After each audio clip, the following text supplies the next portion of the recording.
AUTISM. I have AUTISM, autism. Let's be friends and play a game. I might seem different, but we're the same. I might seem different, but we're the same. We're the same. The apocalypse hasn't happened. There are no more detours, no more DDoSes, no more shenanigans going on that's going to protect our little friend, David Shitrat. His guardian angel took the fucking day off. No more delays, David. No more delays. As Mundane Matt would put it, today is the day that we are going to trigger the libs, own the libs. Oh, hot bants from the Gamergate 2.0 leader himself. It is going to be a fun time. He's going to poke somebody's eye out with that little Highlander sword. That is a clear sign not to fuck with David. He got that at a prop store on Halloween. He is ready to roll in the streets of his hometown. He will take you on, katana to katana, or broadsword. I don't even know what kind of sword that is. I doubt many sword collectors would, because it's made of plastic, and he just kind of flails it about. Where do we begin with David Shitrat? Well, David Shitrat, to give you a basic background, is a cunt. There you go. You're caught up to date. Let me see. How do I want to do it? Do I want to go right into the fundraiser, or should we talk a little bit about his persona? You know what? We're going to talk about his persona. I think that's a good place to start. Because you'll understand how weird this fundraiser is when we read a little bit of news about David, our little Tinkle Boy Supreme. We'll take a look at a piece of news coverage that David got back in 2015. I think this is a good way to segue into who he is. David Shitrat, 18, is a men's rights activist who won't have casual sex in case he is falsely accused of rape. Cardiff University student David Shitrat is part of an online community known as MGTOW, men going their own way. Now I know, look at this sexual beast of a man. Doesn't want to give up that virginity. Might lead to accusations of rape. I know this man is a pussy-slaying machine. He can't walk down the street without a vagina throwing itself at him. But he's come up with a strategy. He's not here to pleasure women. David is a serious boy with serious issues to tackle. He's not going to let some whore fuck his future up. David Shitrat doesn't want a girlfriend. He doesn't ever want one. An 18-year-old who has given up hope on womankind. It's not for me, the teenager said. I could be missing out on something, but I could also be putting myself in danger. Well, vaginas are known to kill men. I think there might be something weird going on inside. What have you put in here? Chemistry student David is part of an online community known as MGTOW, men going their own way. According to MGTOW.com, it's about ejecting silly preconceptions and cultural definitions of what a man is. It's about looking to no one else for social cues, refusing to bow, serve, or kneel for the opportunity to be treated like a disposable utility. And it's about living according to his own best wishes in a world which would rather he didn't. Ha! Gay! But what exactly does that mean to David? David, who is a virgin, is worried he could be accused of rape if he had casual sex. There is the risk of false accusation, especially given that I am a political target. Given I'm a men's rights activist, advocate, and people know who I am, he said. The big lie was that men are sexually free and women are not, he said. We do not know how many false accusations there are, he said. They could be the majority or they could be the minority.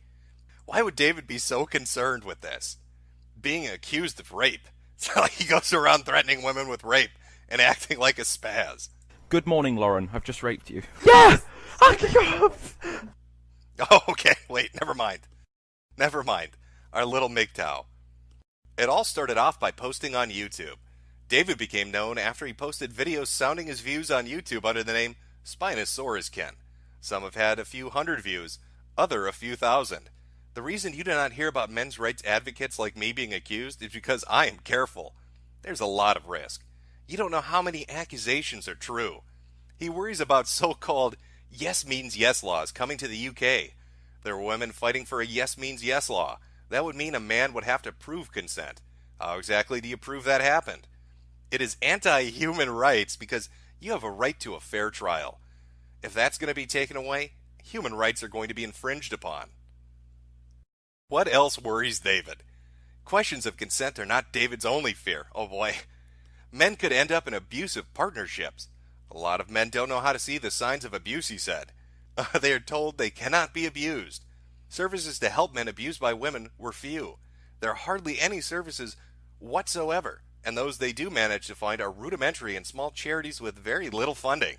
Marriage is not on the cards. I do not believe in state-sanctioned legal contract of relationship. When it comes to marriage, the system is so stacked against men, it doesn't make any sense. You're basically playing the financial equivalent of Russian roulette, with 3 bullets because 50% of marriages end in divorce. No man came out of that well. Ask any man who's divorced whether he ended up better off or whether he would have preferred to stay single. David, who is a student at Cardiff University, said. I hope that gives you kind of an overview of who our little MGTOW is. David doesn't want to risk freedom for pussy. He's not interested in that. Pussy is a trap and David will not fall into it. He's going to stay a virgin for life because vaginas are icky and girls are mean. So you might be surprised then with that kind of a staunch belief in going his own way and not really wanting to get bogged down by state-sanctioned financial relationships, that he would find himself in a financial relationship with a woman. Strange. The weird thing about this is a lot of the information isn't really out there anymore. You can find various screen caps and a few archives, but a lot of the stuff that was happening when he was doing his fundraiser, and it is his fundraiser, isn't really out there. But let's take a look at what we can find and piece it together what happened. So David, our big boy who hates icky girls, decides he's going to do a fundraiser for a poor, innocent, atheist ex-Muslim girl living in Qatar.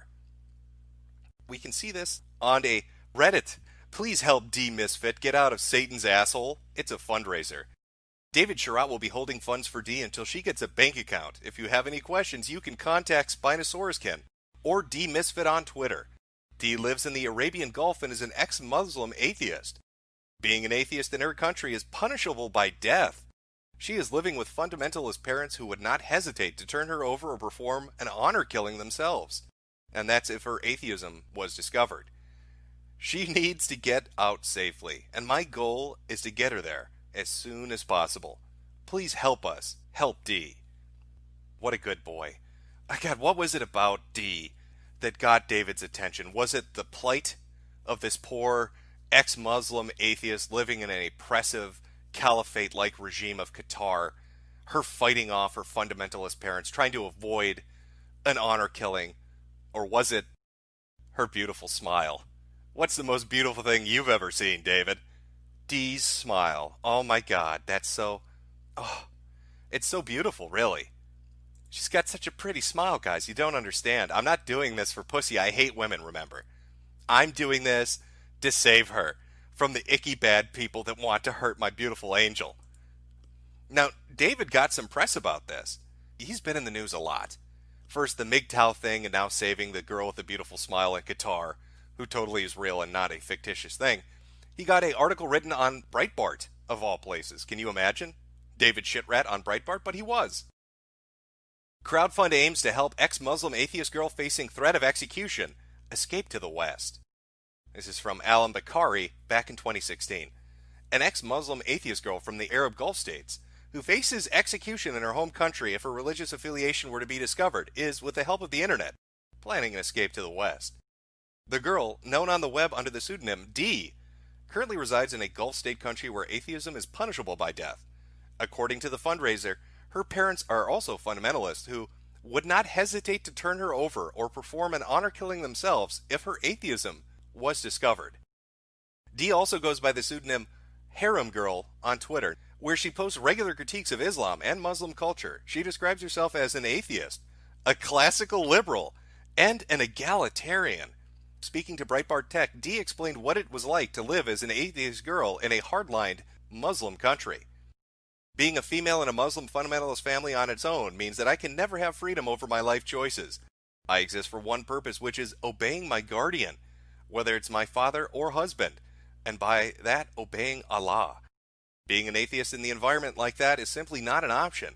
There's no room for being a thought criminal or for ruining my family's honor. If that fact that I am an atheist was made public, my parents and members of my community would not hesitate to kill me. Financially dependent on her parents, there is little chance that Dee could escape on her own. That's where the internet comes in.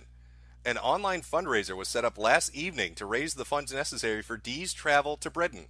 In just a few hours, it met its initial goal of 3,000 British pounds. The fundraiser was not set up by a charity, an NGO, or a government, but by two close friends of Dee. One is Jen, another ex-Muslim who, like Dee, formerly lived in an Arab country. She now resides in the U.S. and is committed to helping Dee escape the same Islamic nightmare. Now that's going to be important for the future. Just remember that name. Jen, another ex-Muslim who escaped to America. Explaining her motives for setting up the fundraiser, Jen said, "I'm an ex-Muslim and I've gotten to know Dee very well. I used to live in an Islamic country myself before I became an atheist and moved back to the U.S. I've heard of her plight and I had to do something. I can't do that much more than ask everyone to help her. I did it because it's the right thing to do." Now, here's where David comes in. The co-organizer is David Shitrat, also known by his web pseudonym Spinosauruskin. Shitrat is a British student and an increasingly well-known men's rights activist. Given that MRAs regularly portrayed in the mainstream media as a nest of women haters, it's positively baffling that Shitrat would go out of his way to help a young girl escape from a genuinely misogynistic hellhole. Perhaps this is just another theory that mainstream media is wrong. Readers will have to judge for themselves. Speaking to Breitbart Tech, Shitrat explained the practicalities of the crowdfunded rescue mission. The plan is to get into the country. Apply for refugee status was her option, when her original plan was getting a student visa was shot down by her mother's desire for her not to leave the country. Dee had difficulty working out how she would leave at this point, but after we started messaging and got together, we devised a plan to get her in.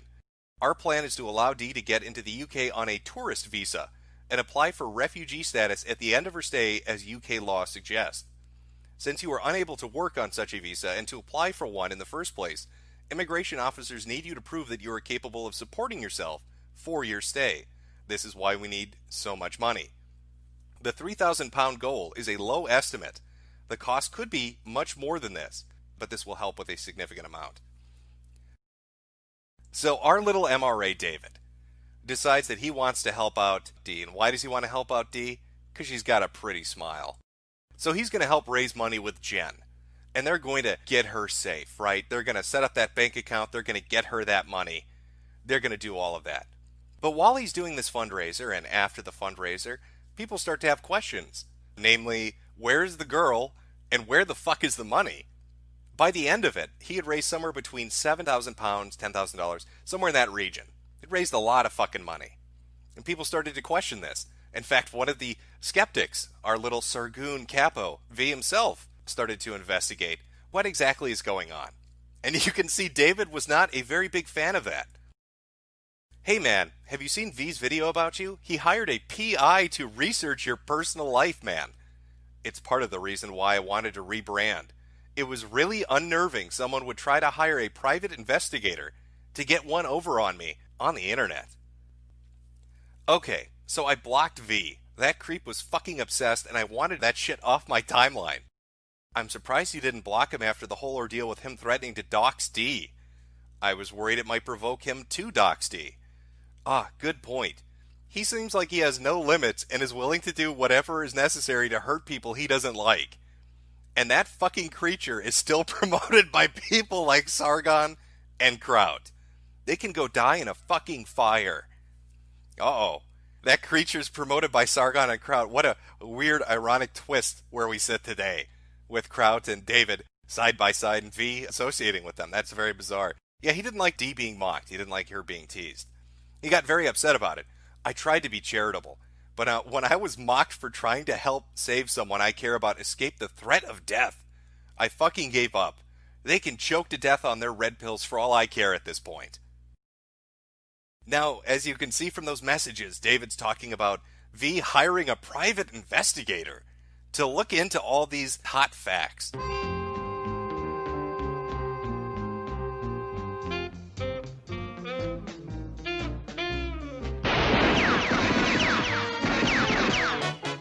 Well, let's look at the conclusion, because V put up a concluding video to his in-depth fucking investigation into David Shitrat Where's the fucking money?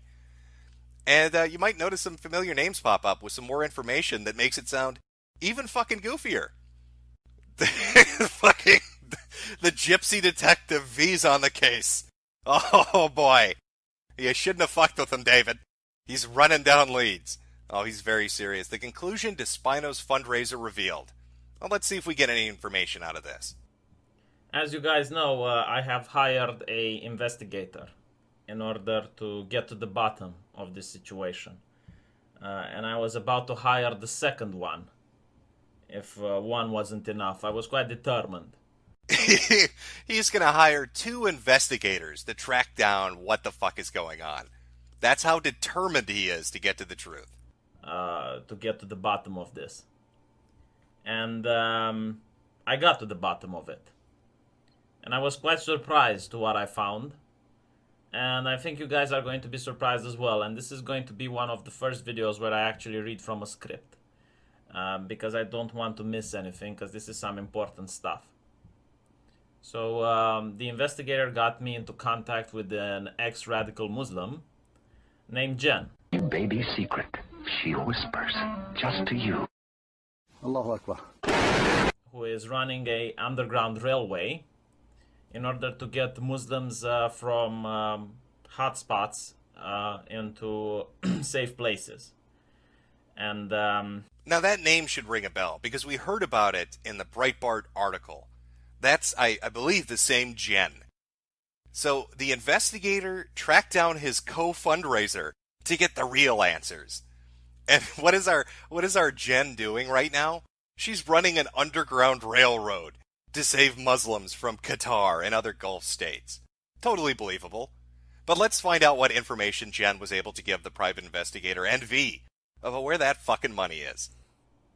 She did say that it was ridiculous to say that me saying Qatar is doxing her because in fact she is now suggesting that using money is not the most efficient way to get these people out because money leaves a paper trail, while using houses and connections and contacts with people and favors is a better way to do it.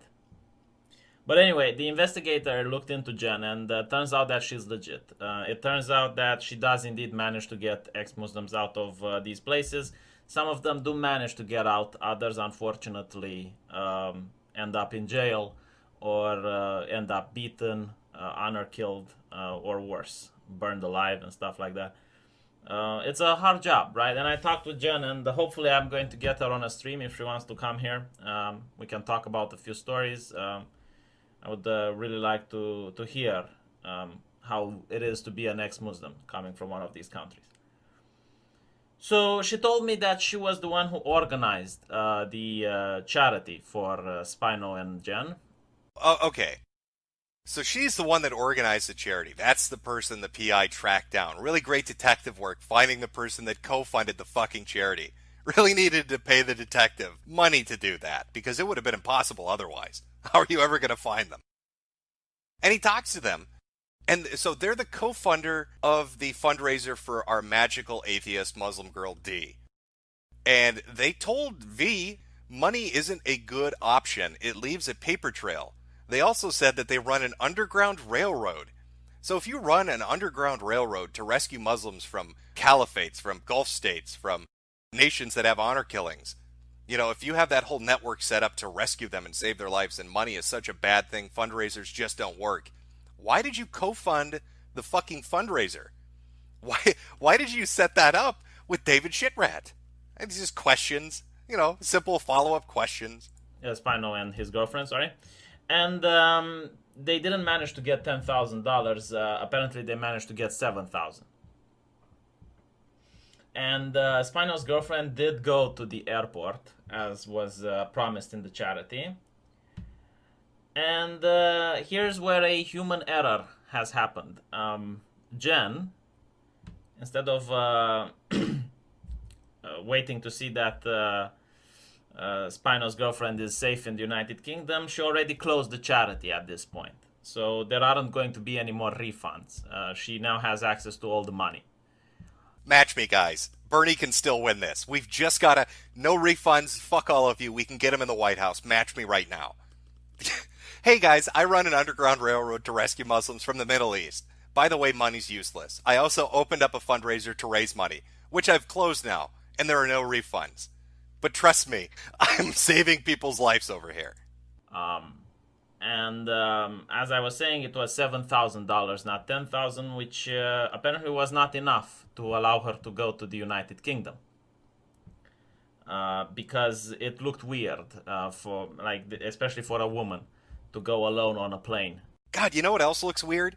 Raising money through a fundraiser after you tell people explicitly that money is useless when you're trying to rescue people. Telling people you run an underground fucking railroad that's international. You run an underground railroad that spans Asia, the Middle East, and Europe. Even to America. You're covering multiple continents. That's how in-depth your network is. And she gets stopped at the airport and that's where the story ends? Mr. Underground Railroad? Mr. I save people from caliphates? Well, fuck, what am I supposed to do? They told her, we're not going to sell you a ticket. Where's your license for a ticket to the plane? I can't go against that. I don't have a rescuing Muslim girl's license. Sorry, there's nothing I could do. Thank you for the charity money. No refunds. With this amount of money, so they denied her visit visa. Now, I did mention in a video, why didn't she go to an embassy? And the reason is that if they refuse your political asylum, people do see you going into the embassy, and then, when you come out, they can arrest you and they will send you back to your parents, which is something that she's trying to avoid, obviously. So apparently they do want $10,000 in the bank in order to allow a visa into the United Kingdom. Yeah, you see, guys, you just didn't raise enough fucking money. Alright, the charity's worthless. I can't save you with my Underground Railroad because the ticket taker at the airport said no deal. But if you give me $3,000 more dollars, if we had $10,000 in total rather than this piddly little $7,000, she'd totally be safe. You guys fucked up. Not David Shitrat. Not Jen. Not the magical atheist ex-Muslim girl D. That's your fault. You fucked up. What are you doing, chat? Do you want her to get beheaded? Do you know what happens to atheists in Qatar? They throw them off rooftops. Right onto the corpses of gay people. Oh, she's a dead woman. All because you were stingy. Way to go, Scrooge McDuck. Way to fuck that one up. And now they're going to try for another country. The problem is also that she had no sponsor. Spino, being a kid, was advised to marry the woman, but I guess being a MGTOW kind of gets in the way of that. Wait a minute, I'm confused. Spino being a kid, he wasn't a kid. In that 2015 article we read about him being a MGTOW, he stated his age as 18 in the headline. The fundraiser took place in 2016. David would have been 19 years old in 2016. He could have married her. He could have sponsored her. He wasn't a kid. He was an adult. He was a big boy doing university classes at Cardiff University.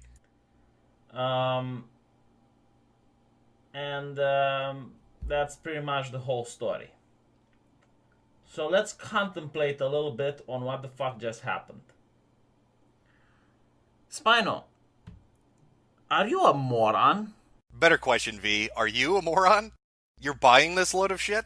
Your private investigator put you in contact with the fucking person co-funding the fundraiser, who told you they run an international underground railroad, but couldn't save a girl because somebody at the airport told her no. They told you that David couldn't sponsor them because he's a kid, even though he's fucking 19 and in the university. Who told you money's useless, and then said, well, no, money's not useless. We're just $3,000 short. That's what you spent your money on? That was your private investigator? What are you doing? None of this adds up. None of it adds up. I'm just so confused. I guess the question that just lingers on my mind, and when it comes to David and Jen and Dee. Show me the money! Where's the money, Lebowski? Where's the money, Lebowski? Where's the money? Where's the fucking money, shithead? Show me the money! Yeah, that's right. Show me the money, David. Where's the fucking money, David? Where's the money, Jen? Where's the money, Dee? What's all this bullshit I'm hearing about couldn't get through the airport, the Underground Railroad couldn't help me? Oops, got put in the bank account, no refunds for anybody. If only you'd given more money to David Shitrat and the magical girl D. The girl D he wanted to save because she's got a pretty smile. Oh, such a pretty smile. And V hires a private investigator. He's going to hire two of them. Two private investigators to track down that fucking money. And he just stops because the dumb bitch that co-funded the thing told them, oh no, it's okay, bro. Shit happens. I don't know what to tell you. No refunds. Fuck you. No refunds. We're keeping the money. She's still in Qatar. Probably getting stoned to death by her parents. Because she wanted to date a MGTOW named David. Who's afraid he's going to be falsely accused of rape. Oh God, poor David. Can't let those women take his cherry. Good morning, Lauren. I've just raped you. Yes! What a shit show. Let's see what V's brilliant conclusions are. Like, no, seriously, are you a cretin?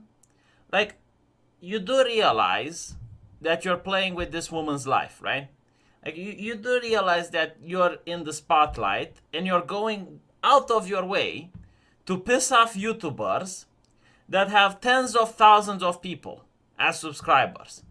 And not only that, but you constantly yap your mouth to your friends. How the fuck do you think that I knew she's from Qatar? And I have more of her docs, by the way. Oh, there we go. There's another skeptic with some docs. Oh, what a shock. But lucky for you, I'm not a decent human being. And I didn't post her docs. Just in case. You fucking imbecile. Instead of keeping your head down and making sure you don't drag attention, you go around on the Twitter, hanging around with people that are quite annoying, to say the least, that do drag attention. You're doing your best to piss off people that are YouTubers and the alt-right, so you're trying to make as many enemies as possible. Don't you think that it's a good thing that I looked into this shit? Because at least I don't have the basic human decency to go around and tell the people what I found. Imagine if I was someone else. Imagine if I was someone just motivated by making money. I would have just hidden this. I would have kept it hidden. And I would have just constantly, beat the drum that all of this is fake. But V, you didn't expose anything. You got information that doesn't make any fucking sense. And then you didn't follow any of it up. You're being told bullshit by somebody that literally told you they run an international underground railroad. That should be the first fucking flag that makes you think something is suspicious. That should be the first one. It should pop right up, be visible from miles away. That should be, oh my god, look, there's a flag. Somebody's doing semi-4 over on that fucking hill on yonder. Telling you that money's useless, it leaves a paper trail, but you didn't get enough money. David's refusal to talk about this anytime anybody asks him, where's the fucking money, David? Where did the fucking money go? Oh, and let's not forget D's brilliant post. Okay, I want you to imagine. You're an atheist ex-Muslim girl living under the oppressive regime of a Middle Eastern caliphate where you'll be executed if you tell anybody that you just don't believe in Allah, right? Where your parents will honor kill you. And how did D react to all of this? Oh my god, I'm not going to go to Freedom Land. I can't get to the UK. I can't get to the US.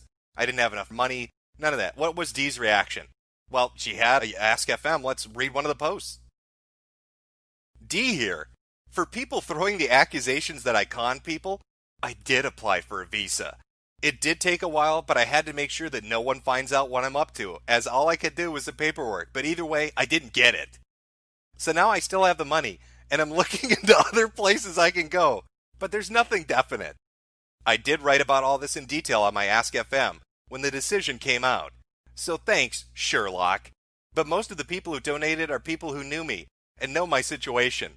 Stop trying to make up shit and leave me out of whatever petty drama you want to have. The ex-Muslim atheist girl who fears that she's going to be killed by her fucking parents in a caliphate is referring to it as petty drama and calling people Sherlock when they ask where the fucking money is. Oh, she's got the money. Didn't get the visa, but she got the money. Okay, Sherlock? Fuck off with your petty drama. Alright, I'm afraid for my life. The Underground Railroad, run by Jen and David Shitrat, couldn't get me out of the caliphate. Oh no, what am I gonna do? My life is over. Whatever. Fuck you. Fuck you and your petty drama. Sanders 2020. Match me, motherfucker. We're gonna win the presidency. And then people would have started investigating and shit. Jesus, mate. Honestly, just if you put your name on the charity, it's there.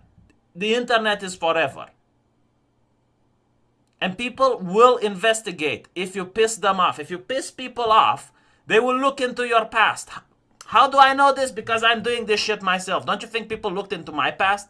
Don't you think they didn't try to find shit about me? When you piss off people on the internet, this is what happens. And they will see that you have a charity, and yet you don't have a girlfriend next to you, you moron. And they're going to investigate, and they're going to find the exact same shit that I did. Imagine if someone is a person from the alt-right that you really pissed off. It's not that you got doxxed once before. Oh, that's right. Poor David. Poor David got doxxed once, you guys. Can we hold a candlelight vigil for David getting doxxed? Oh, wait, he faked that. Did Spino pretend to get doxxed? Yeah, it was a dumb attempt to make a point. He released this video, deleting his Twitter. Oh, he was making a point, V. Spino didn't get doxxed. He was just making a point. There's another line of bullshit that you bought from Spinosauruskin. The fucking MGTOW raising money for the ex-Muslim atheist girl to ride the Underground Railroad to America. Fake doxed himself. Just to prove a point. Alright, let's go back to V's amazing analysis. Not to mention that these people, that you're yapping your mouth constantly. And I have this information from other people which are also not basic human beings level. And they keep their mouth shut. Jesus fucking Christ, you moron. No, honestly, it's just, see, like, I assumed some level of intelligence that maybe you can't people, but no, you're just stupid. Now, let's talk about the girl. I'm not going to give your name, but I'm pretty sure you're watching this, right? If you don't care about your life, why do you expect other people will?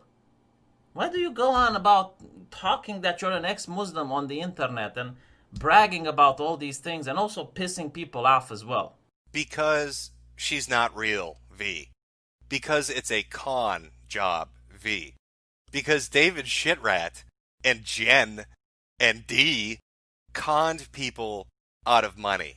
Because there's no evidence where the money went. Because nothing in the story makes any fucking sense. I'm supposed to believe some 20-something-year-old that fled to America set up an underground railroad network to rescue other Muslims? I'm supposed to believe that she was only $3,000 short from getting a visa? I'm supposed to believe that she's bitching about petty drama when people are worried that she's going to die? I'm supposed to believe that David Vaginas Are Icky Spinosauruskin decided to do this out of the goodness of his heart? No, V.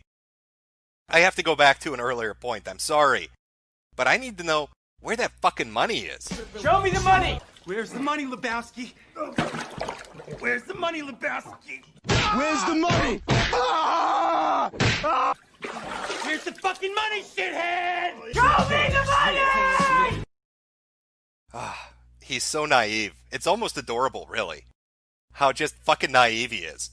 And how all these people keep popping up. There's Crowd. Oh, did David fake stocks himself? Oh, yep, he did. Let's see what his closing thoughts are. Just keep your head down at least until this issue is resolved.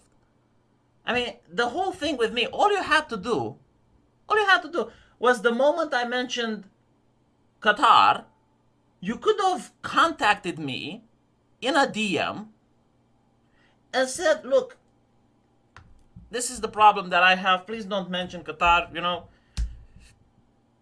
Or anything else. And if you would have had this conversation with me, none of this would have happened. But imagine my surprise when I wake up in the morning and 5 of my friends tell me that I doxed you. In fact, your boyfriend still says that I doxed you. I was this close to dox you, you know, all of it. But unfortunately, I have some morals, despite people claim I don't. Even I claim I don't, but I guess I found some. It is annoying when you're accused of doxing, you know, because I would never dox someone. I don't want to put people in danger. I'm not that person. I'm really trying not to do all of this shit. And when I'm accused, it infuriates me. So, well, if I'm accused, might as well fucking do it. But at least I used the common decency, as you call it. And I said, well, you know, what if? And turns out I did the good decision. But someone else might have not. You could have just, again, contacted me, acted like a normal person.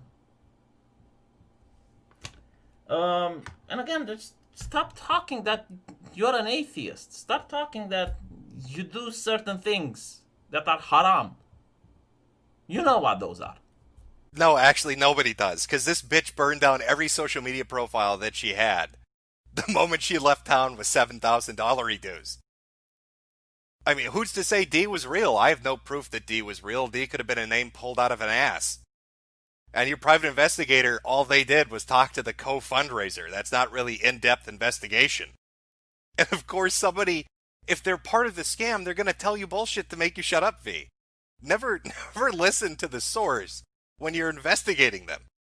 You investigate around them. They're going to lie to you by default. That's how that works when you're running a money hustle. Oh my God. Poor naive little V. We'll take a little small break here.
And we're back. So far, to bring us up to point, for those just joining, David is a MGTOW who was in the press as being a MGTOW, who decided that he loved a girl's smile so much he was going to raise her $10,000. And the person that co-funded that fundraiser with him runs an underground railroad internationally to save Muslims. But with their combined effort and $10,000 raised, they couldn't save poor little D from, I don't know, honor killings? But there are no refunds. I mean, fuck you guys, no refunds. D keeps it all. Okay, she needs that money. She's got to cover herself in bacon. That's the only way to sneak out of Qatar. She has to cover herself in bacon so they won't touch her. And have a dog lead her out. That's the safest way to get out of a Muslim country. That's where the money went. Tough shit for all of you fuckers. You're not getting a cent of it back. Now, there's some interesting things about David that we've got to cover, I think are important. Because I want to try to paint a picture of who he is and where I think he's headed. So he's a MGTOW. He's you could call him an incel, I guess. Well, I guess he wouldn't be involuntarily celibate. So he's not an incel. He chose to be celibate. So he's just I guess an MRA. He's a MGTOW. But he helps out D, a totally real girl that absolutely totally exists. And she disappears with the money, refusing to answer the question where the fucking money is. But I think you're going to start to notice a trend with David. And see if you can follow along, okay? Our Muslim girl, right, she's raised in a Muslim environment, probably conservative. fairly conservative on her viewpoints, coming from a conservative background. You know, a very structured environment. But I've noticed a trend with David, that he seems to really like women like that, and it drives him crazy because none of them have any interest in how horny they make him. Like, here he is with the chick that did the Red Pill movie. And I want you to look at his face. That's David on the right, just staring her the fuck down. He's actually biting his lip. He's so horny, he has to physically hurt himself to stop from leaping over that table and sniffing her hair. He just wants to get in there and give it a snifferoo. I don't see what the problem is. My name's David the MGTOW. I raised money for D and got her out of the caliphate. You owe me a vagina. He's very excited. Oh, I want to just sniff her a little bit. But no, that's not going to happen. And we can't forget Lauren Southern either. I mean, David has a bit of a thing for our little Lauren. I mean, you've heard the clip already. Good morning, Lauren. I've just raped you. Yes! Even did a 2-hour stream with Lauren. 2-hour stream with her. Where he just awkwardly fumbles and bumbles around. Try to smash that ass. He wants to be one of those animus on her spats. He just wants to live on her thighs, but Lauren's not having any of it. Sorry, David. This is no-go zone. You may not enter here. There's nothing for you. Lauren doesn't want you creeping in her DMs, which he tried to do. Hey, I've heard rumors that you rejected David Shitrat, and that's why he's like this now. Is that true? To which Lauren Southern responds, lol, I didn't even reply to his messages because I was working 2 jobs, going to uni and making vids, so he blocked me on everything and went social justice warrior. So David has been denied pussy so much by so many conservative girls that he can't fucking take it anymore. He's gonna go bat for the other team. He's not getting any conservative pussy. It's no-go for you, David. No red pill pussy, no Lauren Southern pussy, no D the magical ex-Muslim girl pussy. No pussy for you. No matter how much you like their smiles, David. They're not letting you in their spats. And that made him angry enough to become an SJW, where he started targeting his old friends, made a fake Sargon of Akkad parody account and went after him, started shit-talking all the others in his little group of influence, all because women wouldn't have sex with him, even though he did a news article where he told people he doesn't like vaginas very much. Very, very strange, David. Very strange. Now, with David, he's going through a progression, and this is my theory on him. I think David desperately wants some hot Republican pussy. He wants that conservative cunt, but he can't get it. He can't get it, and it makes him mad. Makes him really fucking mad that he can't get that Lauren Southern hole. So he bats for the other team. But he very shortly finds out that a majority of the women on the other team are actually dudes. They're all dudes, David. I know you went to bat for the libs, but apparently they have more penises over there than the Republicans do. And so David was left with no choice. He has to go through the full transformation. He has to become the girl himself. I love how quickly Michelle found my tweet, and that's so mad online. She's calling me an egg. It's okay. You'll get over me being prettier than you one day. Oh, really, David? One day? I think that day's coming soon. I've seen how long you've grown your hair out. It's from Chloe Adams. Look, I'm not trying to imply anything, but your hair is following the exact pattern mine did when I was in egg mode. Egg mode? What? Egg is a trans community slang for people who refuse to accept that they're trans, as those who are still in the closet to themselves. David is becoming a woman. Can we give him a round of applause? What a beautiful girl you are, David. You follow that dream. Even the other trans activists on his side of the fucking internet think that he's becoming trans. Everybody does. David got so angry he couldn't get conservative pussy that he decided to become a girl himself, probably so he could fuck himself.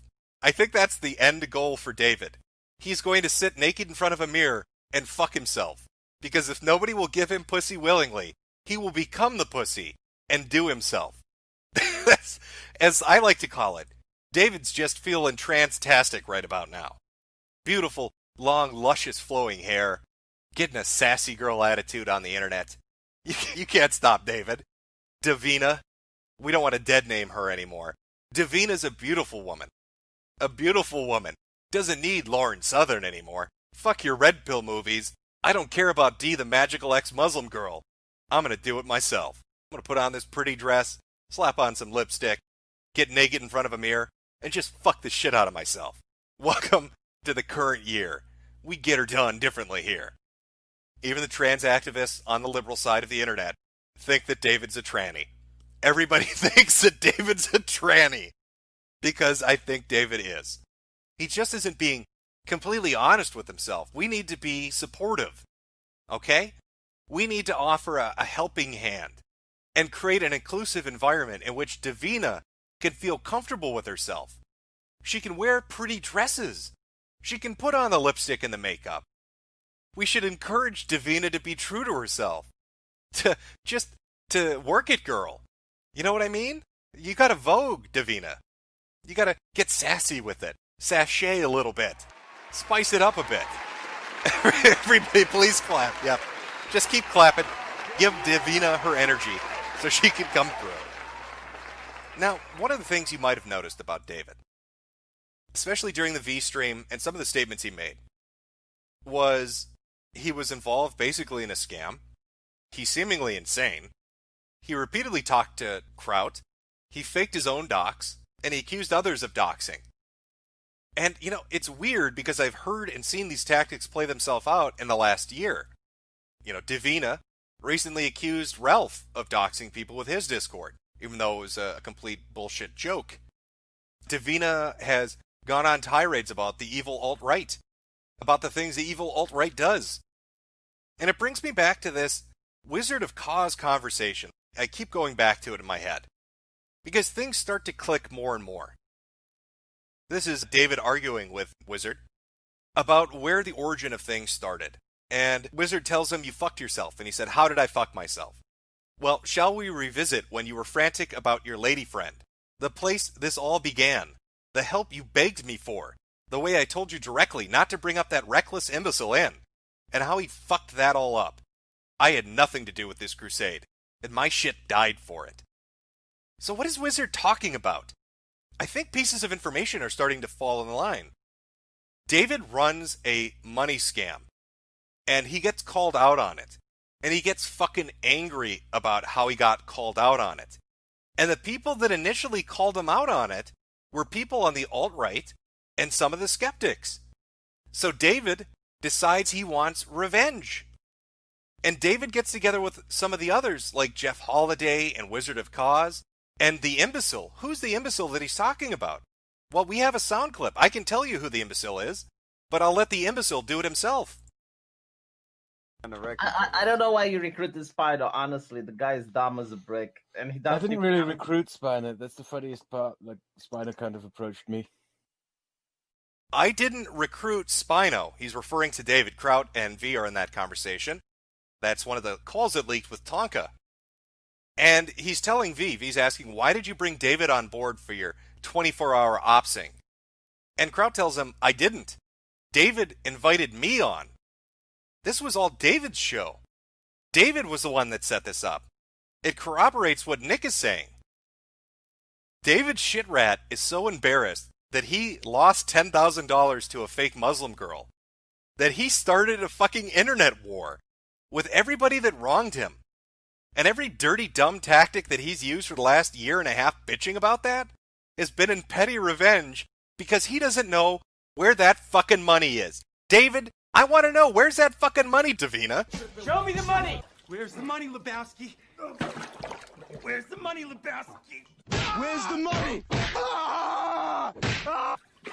Where's the fucking money, shithead? Show me the money! Show me that fucking money. Where did it go? It just didn't disappear, Davina. You started an internet war because you got duped or because you were part of a duping scheme. This is amazing. The lore gets deeper every day. Every day the lore gets deeper. And there's little Davina in the middle of her beautiful transition. You know, let's go back, because it really is. It's a trans-tastic kind of thing. And Davina's just really fucked up about it. And starts the shit show we've been watching for a year now. This is David Shitrat's doing. David Shitrat is behind all of it. All because he doesn't know where that fucking money is. And because he's sick of hearing, where's the fucking money, David? Are you kidding me? A mentally unbalanced MGTOW that's transitioning into a beautiful girl doesn't know where the fucking money is. And so he wants to burn the internet down in revenge. What? You couldn't write this. Eat your fucking heart out, soap operas. Anime, sit your ass down. Davina's here to write a script nobody saw coming. Even the best of Hollywood studios couldn't keep track of shit like this. It's some next level stuff. But there's more. Because, I wanted to gather up as much as I could. I want to paint the best picture of Davina. And when you're looking at this, all kind of playing itself out. Davina's anger at not getting hardcore Republican pussy. Davina's anger at being made fun of because he doesn't know where the fucking money is. Davina's quest for revenge against the evil alt-right and those skeptics that apparently help them. Namely, I guess, V. When you look at all of these autistic fucking actions, you're left with a question. Does our beautiful trans girl have actual autism? Well, let's take a look at some personality traits, and then we'll see if we can puzzle together whether David's actually autistic, or that's just a joke. This is from their old Ask FM. How do you maintain sanity with all the idiots who talk to you daily? I've been born with a sense of intellectual superiority that makes me feel like I'm always the smartest person in the room, no matter what. Often having the ability to show it can help, though, so I'm used to feeling like I'm surrounded by idiots. Oh, Davina, you're so smirt. Oh, my little Davina's so smirt. Oh, intellectual superiority, you sound like Garanchev. Oh, intellectual checkmate. Oh, what a big boy you are, David. Nobody says shit like that. No, I mean, I guess they do when they're completely well-adjusted and normal, Davina. So could our little Captain David have autism? I don't know. Are there more clues that might point to potential autism with Davina? What other evidence might we have? Well, how about a tweet for Mommy? Mommy put a tweet out, Davina, about how dirty your disgusting little room is, Tinkle Boy. This is what Spino's room looks like a lot. Like Spino Mum. Oh, look at his beautiful room, guys. That's after Davina had a little tantrum. Maybe his mommy asked him where the money was. And so Davina just wrecked it. Don't you dare ask me where the money is. Don't you know how smirt I am? I'm intellectually superior to you, bitch. How dare you ask me where that money is? I'm so fucking smirt. Oh, Davina. Dirty room, overinflated sense of self-importance, smug attitude, inability to read social cues. It's starting to add up here, isn't it? I mean, it wouldn't be shocking, I suppose, if we came to find out that our little Davina was a member of the autism forums for the Asperger's and autism community. Oh, beautiful little Davina. What golden post might exist there? Ladies and gentlemen, we are going to read Davina's beautiful autism forum posts, one after the other, and we're going to learn about how smirt our little David is, and how hard his little life is, and how he has difficulties interacting with people, and how if you stare at somebody, it's a death sentence. Oh, there's some gold in this. So we've got a bunch of posts, and people have taken the time to archive a majority of them, and to list them in chronological order. So I don't even know where we should start, to be honest with you. There's so many things. We've got relationships, social anxiety, dating and love, autism spectrum, interests, off-topic obsessions, religion, friends, family, and social skills, and, oh, there's an even bigger one, just general autism talk. But let's start, I think, at the beginning. Let's introduce ourselves.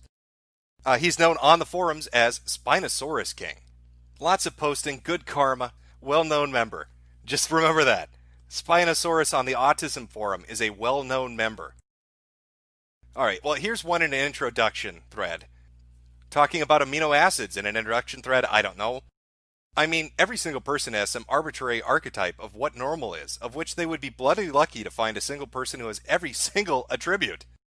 that they could class as normal. And even then, that architect is nowhere near common, let alone a majority. And so considering someone not normal or weird is arbitrary, judgmental, and completely wrong. All that means, if someone says that is, my spidey senses say that this specific aspect of you is not what I consider acceptable, so never bother with being normal, because most of humanity, whatever you do, will be considered weird for something. Now, the important thing about this, and why I wanted to start off with this one, is remember David's room? You see what's in the background there? When he's talking about his spidey senses tingling? Well, there's Spider-Man. Because David's so smart, he likes to talk about things that relate. So in case anybody thought, maybe this isn't actually him. No, David would be autistic enough on the autism forum to talk about Spider-Man, because apparently he loves him. He wants to be all up inside Peter Parker. Maybe he wants to be the new Mary Jane. Maybe that's what this is all about. Davina wants to take her place. Beautiful. Beautiful and brave. Oh, there's so many to pick from. We're just going to go through them. We're going to go through them all. I'm sure we're going to find some gold nuggets. It'll be an adventure.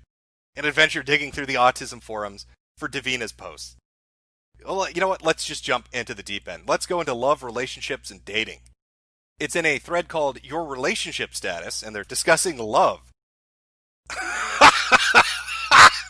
Okay, sorry. Okay. Yeah, of course. This is Davina. I'm in love with a lesbian girl. See her every day. Planning to tell her that so... Wow. In love with a lesbian girl. See her every day. Planning to tell her that we can't see each other anymore. Sighs. Oh, heartbreaking. Is that why David wants to become Davina? Does David always seek the unattainable? Is that why he became a MGTOW? Not because he actually thinks women are horrible, but because none of the women that he wants will touch him. Lauren Southern ain't gonna touch him. That red-pilled chick ain't gonna touch him. D doesn't even exist. And he's in love with a lesbian girl. Way to aim for the stars, champ. I'm sure you can get her to love the D, David. Beautiful. Beautiful and brave. Really smart. No wonder you're having relationship problems. You're trying to fuck somebody that has zero interest in fucking men. How dumb are you? Oh, there are more. There are more, so bear with me. Well, let's find out what his preferences are. Apparently he's talking about them. Meh. Everyone has some kind of preference. I don't seem to have any criteria for the appearance of a girl, but I do have some personality traits that I need for it to work, and I will also try not to sound offensive. Like how she would need to be responsibly intelligent for me to have a decent conversation with.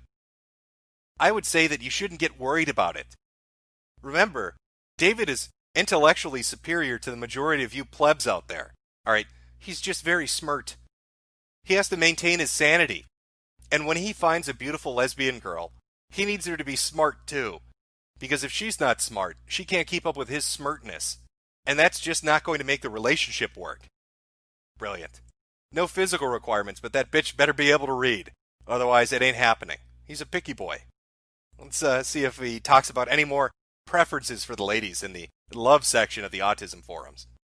From Spinosaurus Kid again. Yeah, I'm with these guys. Try to form some kind of relationship before anything. Then tell her when you feel the time is right. Try to get onto it in a conversation. One idea is maybe talk about a TV show or movie where the character has Asperger's and bring it up there. I'm sure there are plenty of other ways you could do it, though. Can you picture David? I almost feel like this is something that happened to him in high school. I want you to picture David going up to the lesbian girl. And I want you to picture the lesbian girl as like the most cliche, stereotypical bull dyke kind of chick you can, where there's no way you could confuse it, right? Where she is just really super fucking open about, I have no interest in men. I am a super lesbian. Get your penis away from me. And here comes David, awkwardly strutting across campus, up to this lesbian girl. And the first thing he says is, what's your IQ?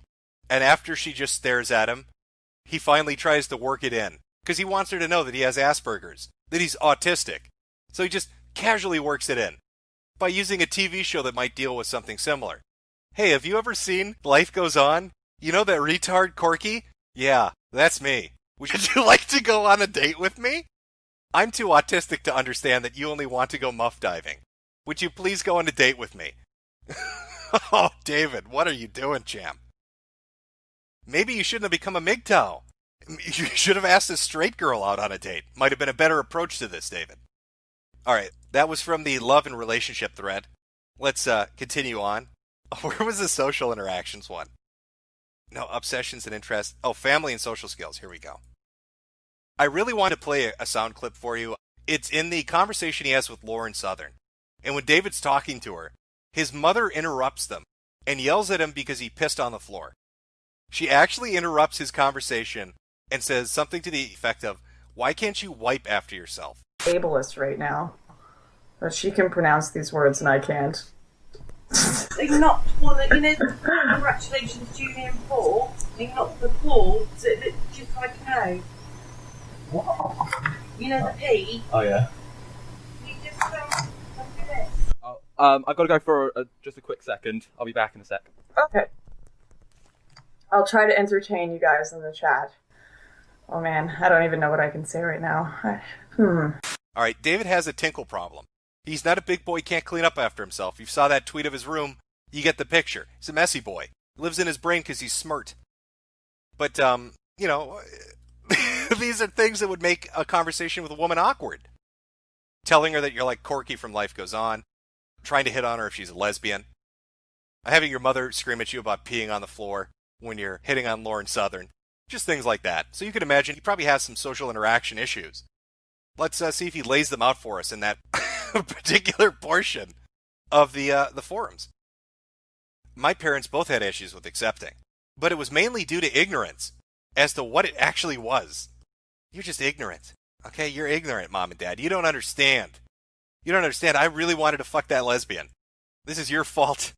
This is your fault you want to have sex with me, Mom. Wipe my tinkles up. Wipe my tinkles up and you put my Spider-Man poster back up on the wall. Why is it you can't understand these things? Well, we've got another one.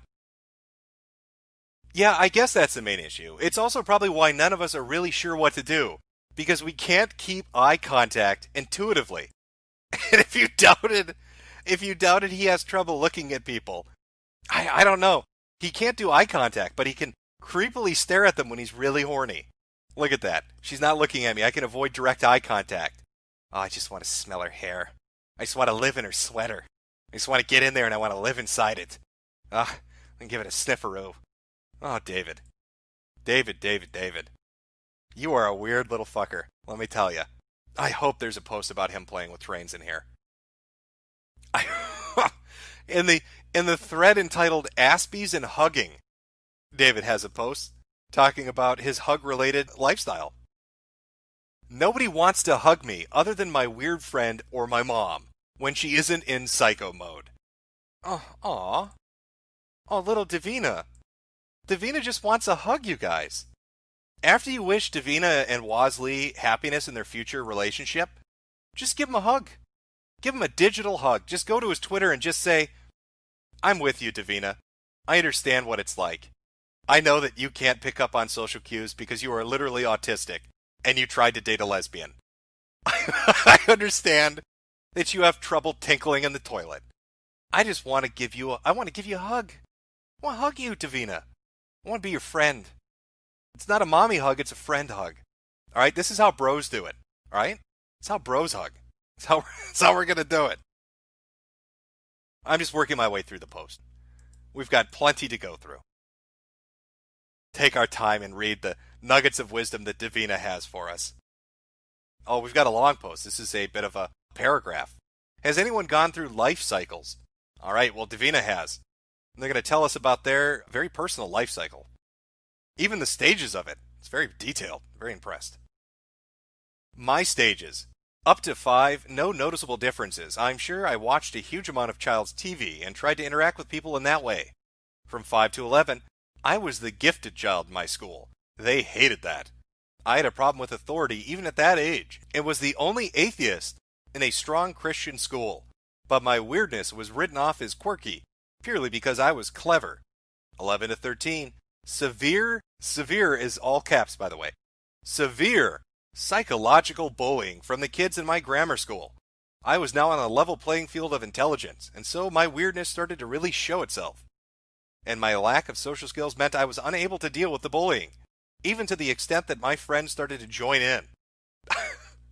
I had several meltdowns that were written off as a reaction to the bullying, and I got in a few free punches in the process. I wonder if the teachers ever suspected.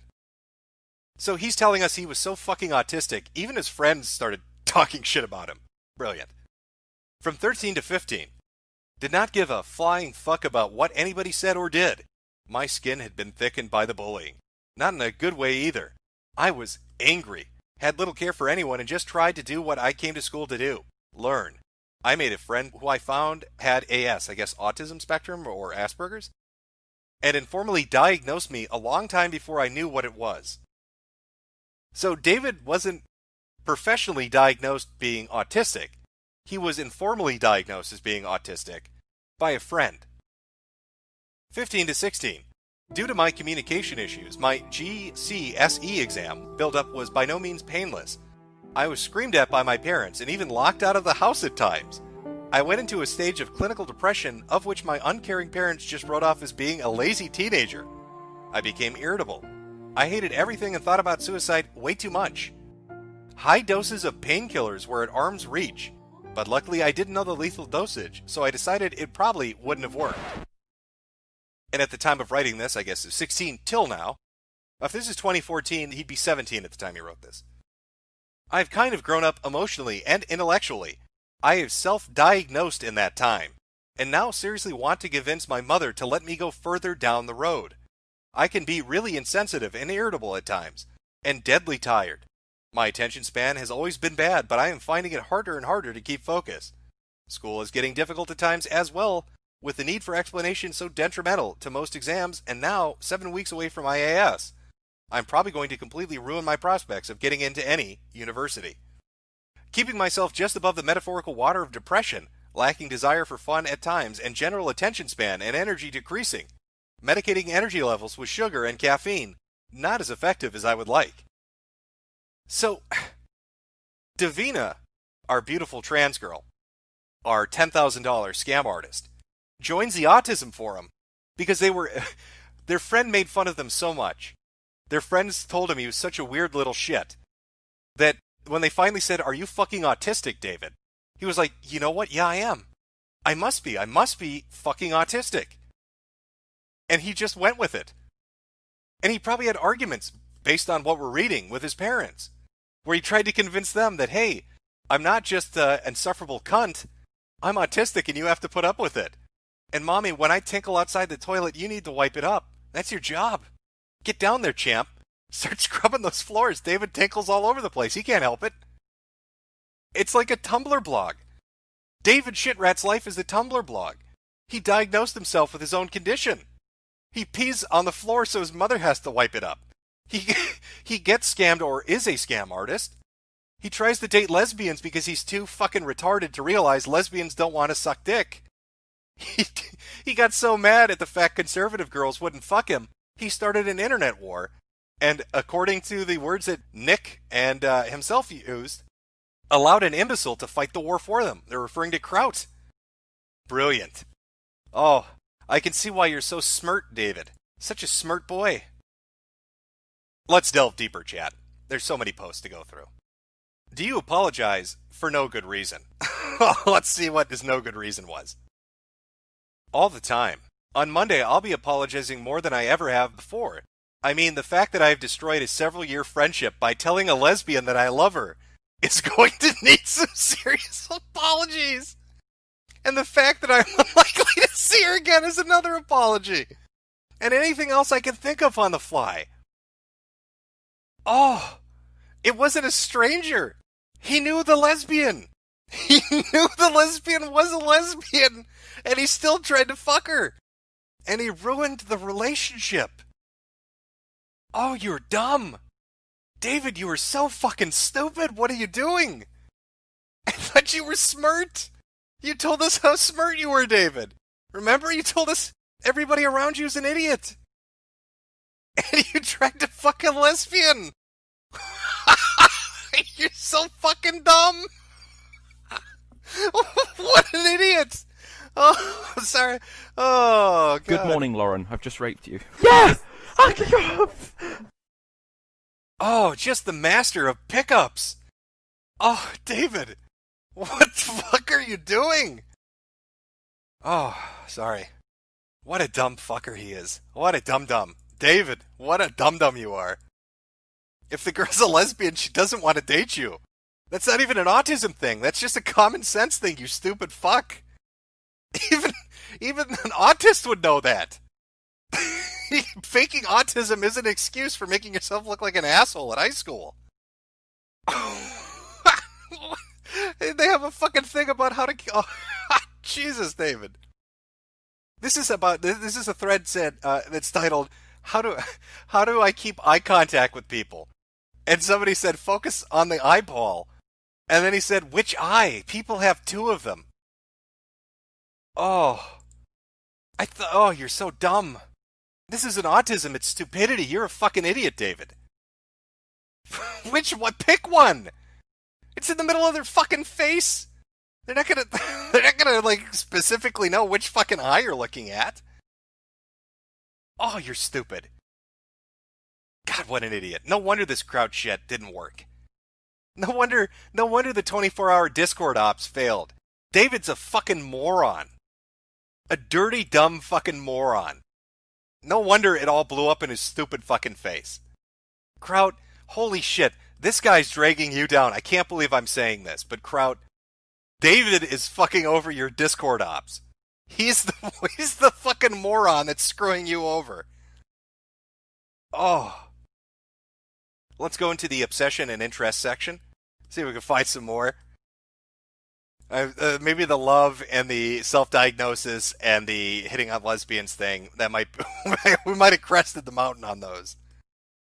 But we'll check out off topic. Maybe there's some good gems in there. What is this thread? Who else loves to sleep? I sleep as a drug.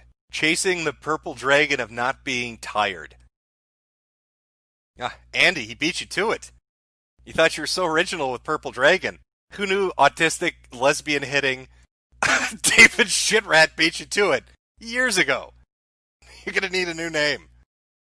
Okay, I think we might have crested the mountain. I think we've gotten the basic gist of David Shitrat. So let's see. What do we have? What do we have when it comes to David Shitrat? We've got a self-diagnosed autist whose friends made fun of him so much he convinced himself that he is actually autistic. He then went on to ruin a relationship with somebody he knew was a lesbian, for years knew was a lesbian, and still tried to hit on them. When the lesbian probably told him, "You don't have a vagina, David, I'm not interested," he decided to become a MGTOW. Remember, he wrote that post in 2014. By 2015, he's in newspapers or news articles talking about men going their own way. So David made such an asshole of himself hitting on a lesbian in high school that the only way he could save himself from embarrassment was by becoming a MGTOW and saying that he hated women and he didn't want to be accused of rape and that he wasn't interested in vaginas. But he still couldn't shake that urge to try to bang chicks outside of his ability or league. So he hones in on Lauren Southern and other alt-right chicks. And like the lesbian, they're not interested. Except in this case where the lesbian wanted somebody with a vagina, these two conservative chicks wanted somebody with a dick.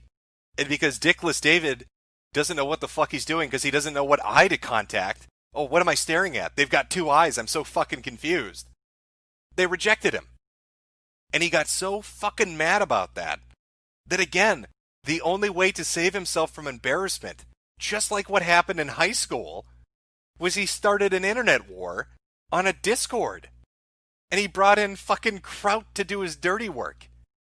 Just because chicks won't fuck him. David is he's a chameleon. Lesbian girl won't hit on me, I'm a MGTOW now. Lauren Southern won't fuck me, I'm an SJW now. What's going to happen when David tries to fuck Dralasta? What are you going to become now, Davina? Like you're running out of skins to wear. There's no more camouflage to cover yourself in. You've hit the end of the road, Davina. There's nowhere else to go.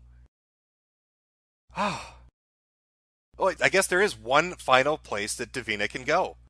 There's one final act, and we all know what it is. He has no more sanctuaries to hide from his embarrassment. Fake doxing himself, becoming a MGTOW, starting an internet war. There's only one other card that he can possibly play. Davina has to become a girl. It's the only way they can avoid being made fun of. It is a tale as old as time. You know, in the trans community, there's a term called transtrender, which I think refers to people that are just being transsexual to be trendy, hence the name transtrender. That's not what David's doing, but there needs to be a term that applies to what David's doing, because it's somewhat similar. David's going to become transsexual. He's going to become a tranny to avoid being made fun of by probably hiding behind that label. And I don't know what that term is, but that's what it should be. It should apply to him. Trans shielding? I don't know if that works, but maybe. Trans celibate? Transcel? Maybe. I actually like transcel. That transsexually celibate. David is so upset he can't get a girlfriend. He has decided to become a girl and use that as the excuse for why he can't date women. He is trans celibate. He's a transcel. Oh, give it a year, and this dude is going to be wearing a dress and taking hormones and talking about the real him. I guarantee it. I guarantee it. David will become Davina within the next 12 months. He has nowhere else to go. Well, happy holidays to you, chat. On our weekend, our Sunday fun day, our Christmas Sunday fun day, or a Hanukkah Sunday fun day, or a rockin' hip-hop Kwanzaa inner city Sunday fun day. Whatever you're doing this week, this will be the last Sunday fun day this year. And since we're so close to the end of the year, you know, what better way to do it than to look back at the things that have happened. I don't know if you're familiar or aware of this, but we are 2 days past the year anniversary of Trout and Tears. It was back on December 21st that I put up the first video about Trout, and we have seen a hell of a year take place. And it makes me wonder, where are they now? Like a VH1 behind the music, except none of these people have talent. They can't sing, they're not famous, they're probably not very wealthy. But it'd still be fun to do a little checkup and see what's been going on. I mean, what have the gang been up to? What's Kraut been doing? What about Davina? Has she finally completed her transformation? Has Sargon delivered the appetizers to table 10, or is his manager going to have to dock his pay again? Will Donga stop dancing around the magic fireplace? I don't know. You can't really understand the ways of a trailer park Indian, but we'll try to unravel that mystery tonight as we do a little bit of a year in retrospect, looking back on all the fond memories and seeing where all this interesting cast of characters, where they've gone. It's kind of like Dragon Ball Z, right? Well, not Dragon Ball Z, Dragon Ball Z GT. The cast of characters, they're not really amazing. So yeah, Dragon Ball GT, I think, is probably the better way to go with it. We've got Pan and Baby. You can assign who you want to wear. But we're going to take a look. We're going to find out what they've been doing. Now, Kraut, we'll give a little backstory before we delve into exactly what they've been up to lately. Now, Kraut, if you remember, was working with some very distinguished YouTube academics to take down the alt-right. Those goddamn dirty alt-right motherfuckers. They just need to be dealt with. Of course, things didn't go quite to plan as his plot was unfoiled. It was not unfoiled, it was foiled by multiple people. As information leaked out from his discords, he became embarrassed. It became quite clear that he had a grudge against the alt-right. There was speculation as to what the motivation behind that might be. Maybe it was Davina and his lust for Lauren Southern's pussy. Maybe Kraut just has a grudge. Perhaps it was the fact that Rage wouldn't date some black guy, and so she needed to be taught a lesson. Whatever the motivating factor was, the Discord was set up and gay ops were afoot. And it all fell apart in a spectacular fashion, costing Kraut quite a bit. His channel's been in heavy, steady decline since then. He's lost quite a few patrons, quite a few supporters and backers. Now people have distanced himself from him. Now he went to ground. he decided the best way to deal with it was just to leave the internet for a good 4 or 5 months. So Kraut disappeared. People wondered, I wonder what he's up to. Maybe he's out there doing that construction job that he always talked about. He wanted to live in the sun, earn pay for a hard day's work, the toil and the sweat of his brow and all that shit. Of course, being a pasty, overweight Austrian made it difficult to do construction work, and so he was back on the internet to do his publicity tour. And who was he aided by? Well, he was aided by Donga, among others, to try to sell people the idea that he was involved in no gay ops. No gay ops took place. No doxing happened. Nobody was targeted. It was all a ruse. Kraut was the victim of a alt-right conspiracy to drive him off the internet. His family was threatened. His friends were threatened. His accounts were hacked. All sorts of terrible things happened. And so Kraut needed to leave the internet to protect himself. Of course, Kraut conveniently forgot while he was doing his publicity tour that there was a multitude of things out there that probably pointed to other things than him being harassed as the reason that he left in shame. And it was in shame. Have a happy Christmas. I gathered the docs of Coach Red Pill. I gave them to the Guardian because I thought you would defend him. Don't be too rough on those who worked with me. I don't know if I'll ever come back. All the best, whatever you plan. I gathered the docs of Coach Red Pill. It's over. I don't know if I'll ever come back or when.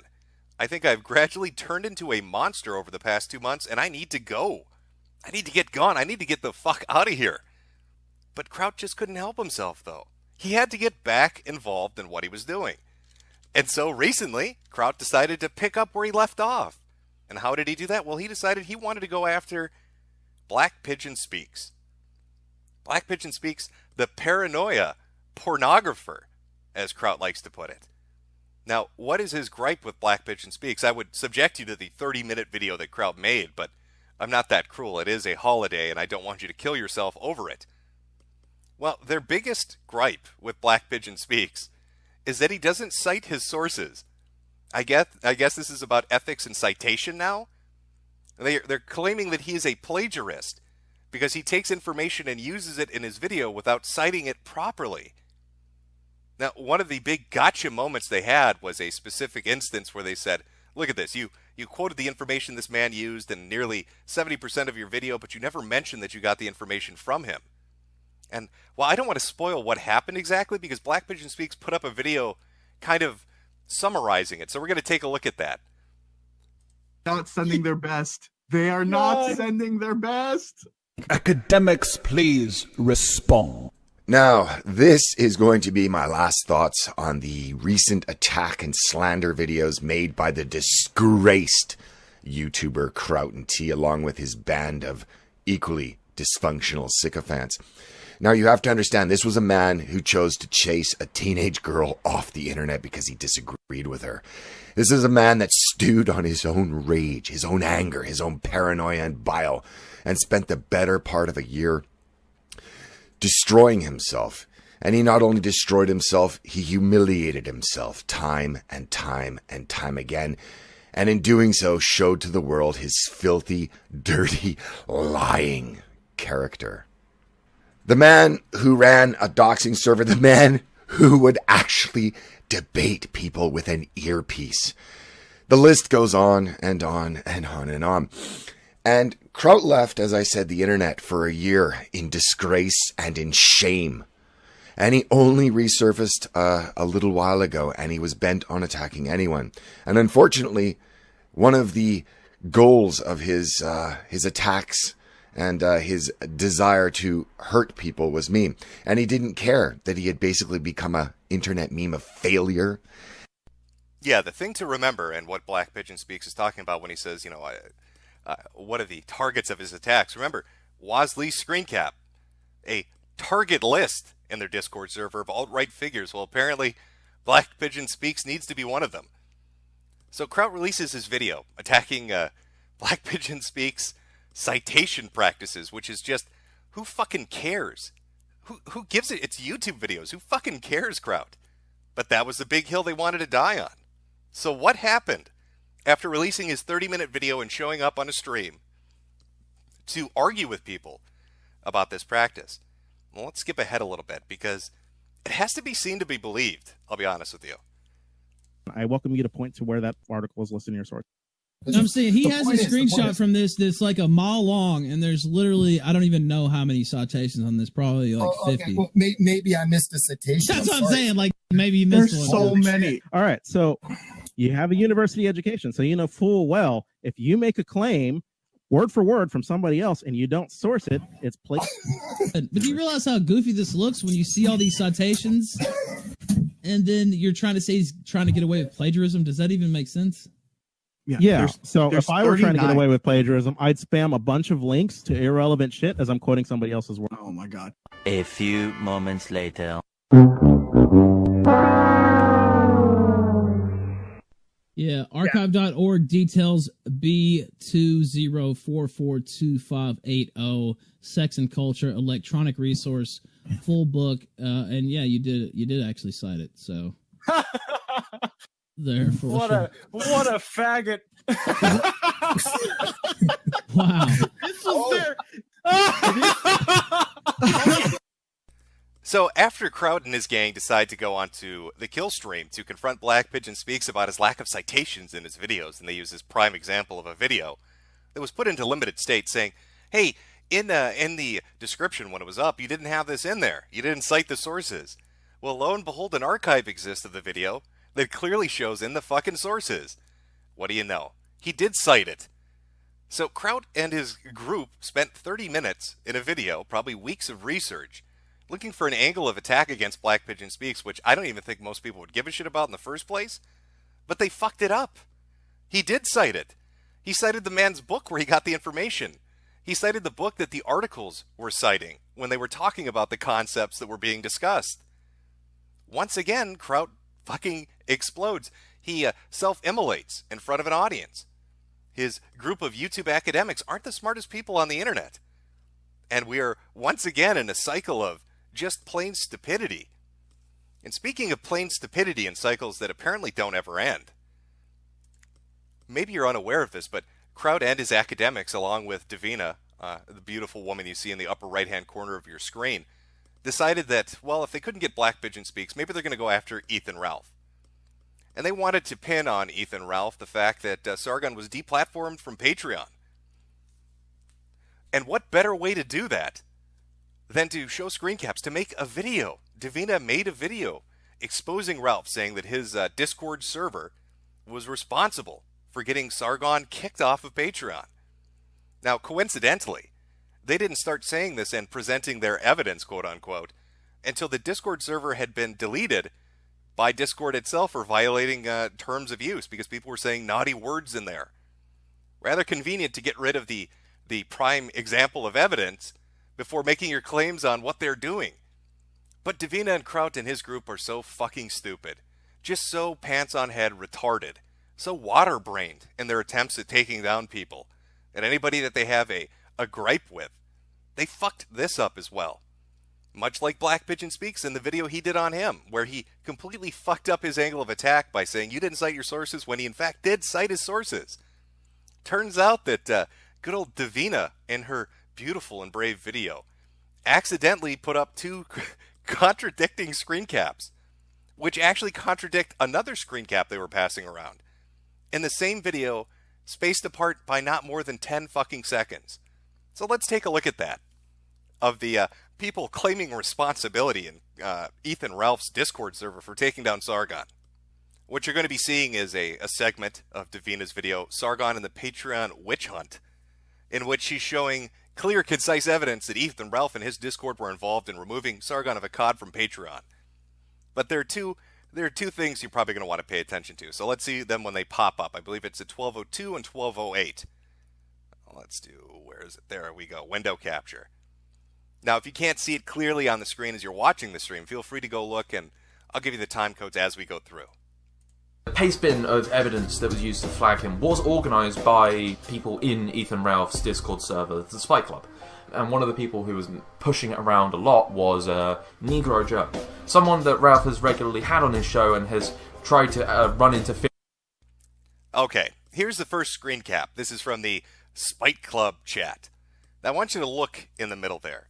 You've got absolutely regenerate. Now he's listed in there, and he's saying, haha, Ralph keeps going back to Sargon's remove Patreon good stuff. Under that, Free-For-All says, oh shit. Under that, Kuldatha says, lol what? And then finally, Default Kwan Donanda says, lol. Now that's a direct rip right from the actual Discord, apparently. So that's the way the conversation took place. Look at the time on there. 6:15, 6:15, 6:15, 6:15. So this all happened. They're all talking actively with each other, talking about Ralph going to look at Sargon's remove Patreon. I believe this is during when Ralph was doing his stream talking about it. Who knows? Now look at the second cap, the one that they're presenting as their evidence, that he shows in the exact same video, because they're just dum-dums. For accusations of flagging on his servers before. So, yeah, this was definitely... Here we go. Here's the second one. This is the one that Kraut was putting up on Twitter. This is the one that Davina was sharing as well to other people. Looks familiar, doesn't it? You remember that sequence of conversations that took place? There's absolutely regenerate, but this time he's saying something different. Lol, my pastebin fucking worked. Ahahaha. Get fucked, Sargon. Oh shit. Lol, what? Lol. So I'm curious here, what's going on? Because we look at this conversation just a few moments up. Let me back it up here. Back it up. For accusation. There we go. It says, Ralph keeps going back to Sargon's remove Patreon, good stuff. Oh shit, lol, what, lol? But then moments later in the exact same fucking video, it says not that Ralph is looking at the Patreon and talking about it on his show, but instead says, my pastebin worked. Haha, get fucked, Sargon. And then the same conversation directly below it. Oh shit, lol, what, and lol. Once again, academics are not responding properly. Kraut is back for, I don't know, the last 3 or 4 months, and already 2 catastrophic fuck-ups. The first one, screwing up going after Black Pigeon Speaks by completely having the wrong angle of attack and making an assumption and an assertion that just gets smacked around in the course of maybe 20 minutes. The second one, going after Ethan Ralph, saying he's responsible for removing Sargon from Patreon, and then using doctored screen caps as their evidence. But it gets even funnier because somebody else put up another screen cap saying, oh no, you don't understand. Both those things were actually talked about. Both those things were actually discussed.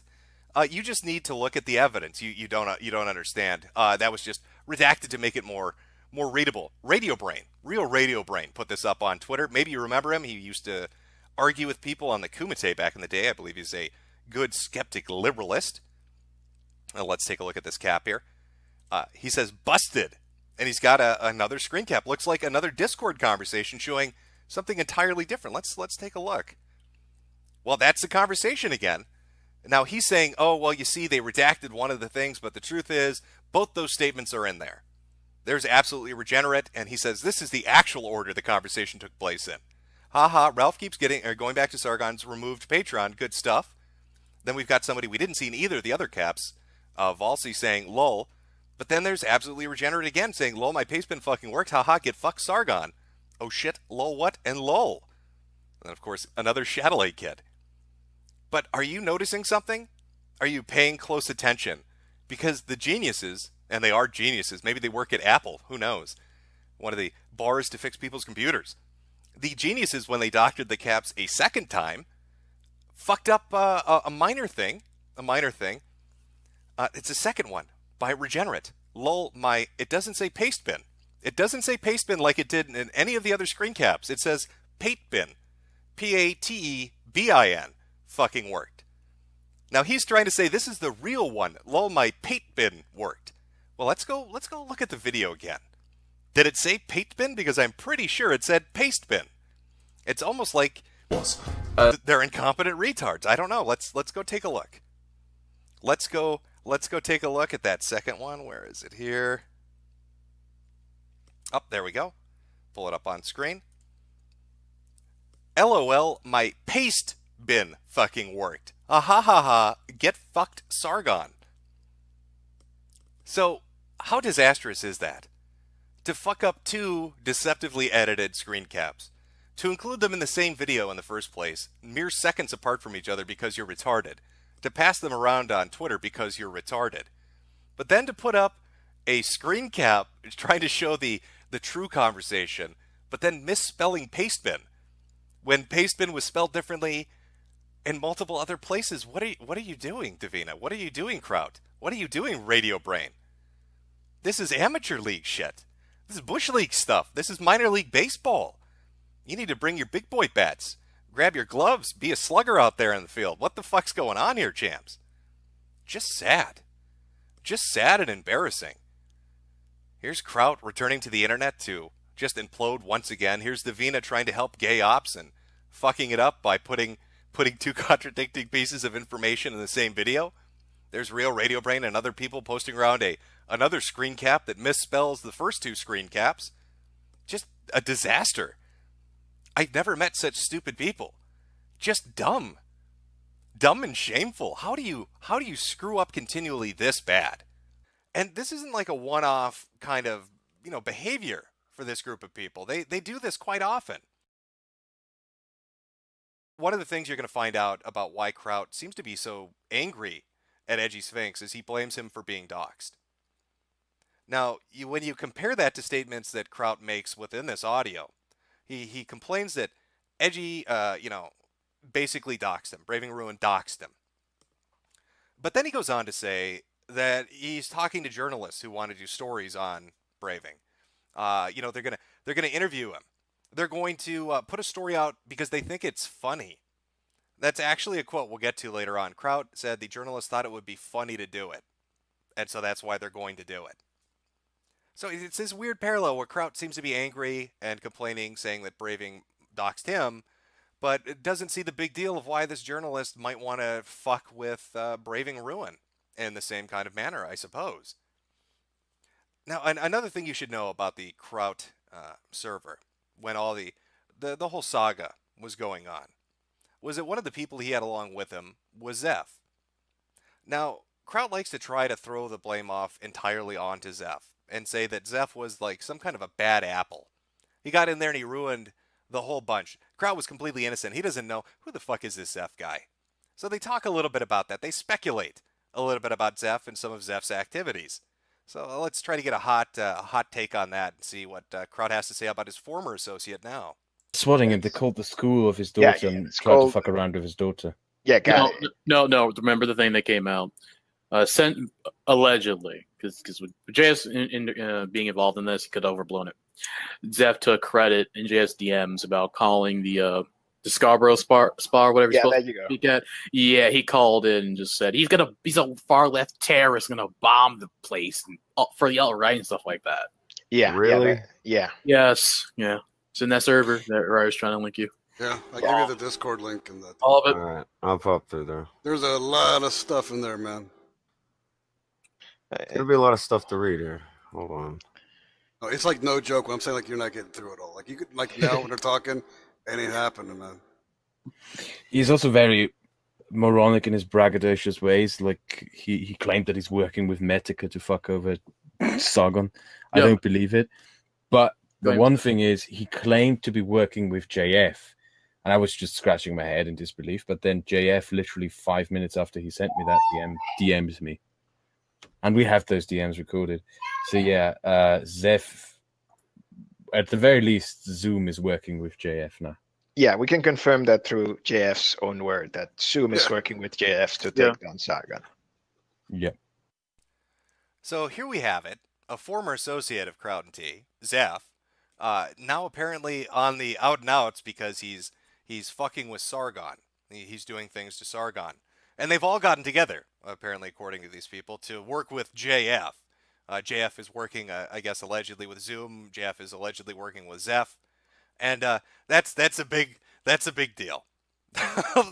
Some of the ridiculous shit you're gonna hear, like it's mind blowing. In fact, let's get to a portion of it because this actually kind of ties into what happened last night on the Ralph Retort.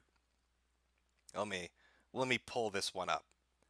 Prepare to be amazed by the absolute sheer fucking stupidity of the things that you're about to hear. It's really fucking stunning. This. And he burned it all to the ground. Angrily. For not very, very much anything in return. He fucked it.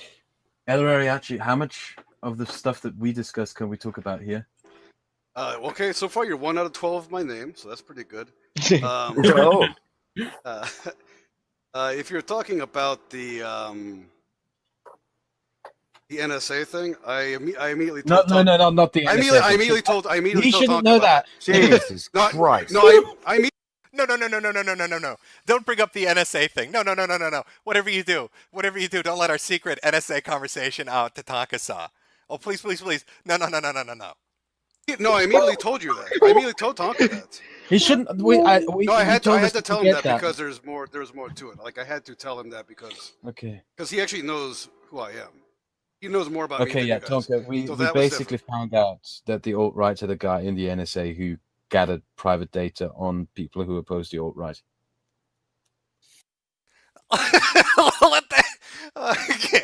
Let that sink in for a second. The crowd is claiming that they found out that the alt-right has NSA agents running ops for them. So how do you compare that? Here's crowd in a Discord with a bunch of YouTube intellectuals trying to do gay ops with one another to take down those dirty alt-righters. And then he comes across information that the National Security Agency, the NSA, has sent in agents to work with the alt-right to take down his obnoxious videos. Oh, Jesus Christ. And it's like, this is a thing that they're very serious about. Let's listen to some more. Huh. But you remember I was telling you about that guy, that thing I was telling you about, the trying to trigger him, the guy that I knew. That's what I meant to talk. That I was so enraged about. Like I actually knew. And Ian is the one who gave that info. That's when Spell made that video about Ian gave me the docs. That's the information Ian gave to him. I still get angry when I think about that because I think that Ian took advantage of spying. Ian wanted us to get fucked. Ian wanted us to get fucked. He set up a trap for us because he expected us to go public with that and go like, "Wow, we found this NSA guy in the alt-right," you know. So what is Kraut talking about? Okay, so they found an NSA agent in the alt-right, and apparently Ian Miles Chung, journalist, video game journalist, sent them that information, and he sent it to David Shitrat. And David Shitrat gets this information and says, "I'm not going to use it." But apparently Shitrat passed it along to everybody in the Discord group because they are now convinced an NSA agent is coming after them. Now, Ian was on yesterday on the Ralph Report. He was on the Kill stream. And during that conversation, this got brought up. The individual that was the accused NSA agent working for the alt-right had a conversation. He's like, "Why did you do that? Why'd you send my docs to David Shitrat? Why did Kraut and them know about this? Like, can you explain that to me?" And, over the course of about 45 minutes to 50 minutes, Ian eventually says, "The information was sent to me. The information was sent to me by a confidential source." And he didn't want to out that source. It was part of his integrity, he said. He didn't want to give the source away. But after a little bit of convincing, after he had talked to people and heard their side of it, because it wasn't related to any story that he was running at the time, he came out and he just said, "Okay, the person that sent me the information on the NSA agent working for the alt-right was none other than somebody by the name of Mombot, I guess a prolific gamergator on Twitter." And the information he shared when he showed his DMs with this person about our special little NSA agent was pretty fucking in-depth when you're talking about, kind of a background information.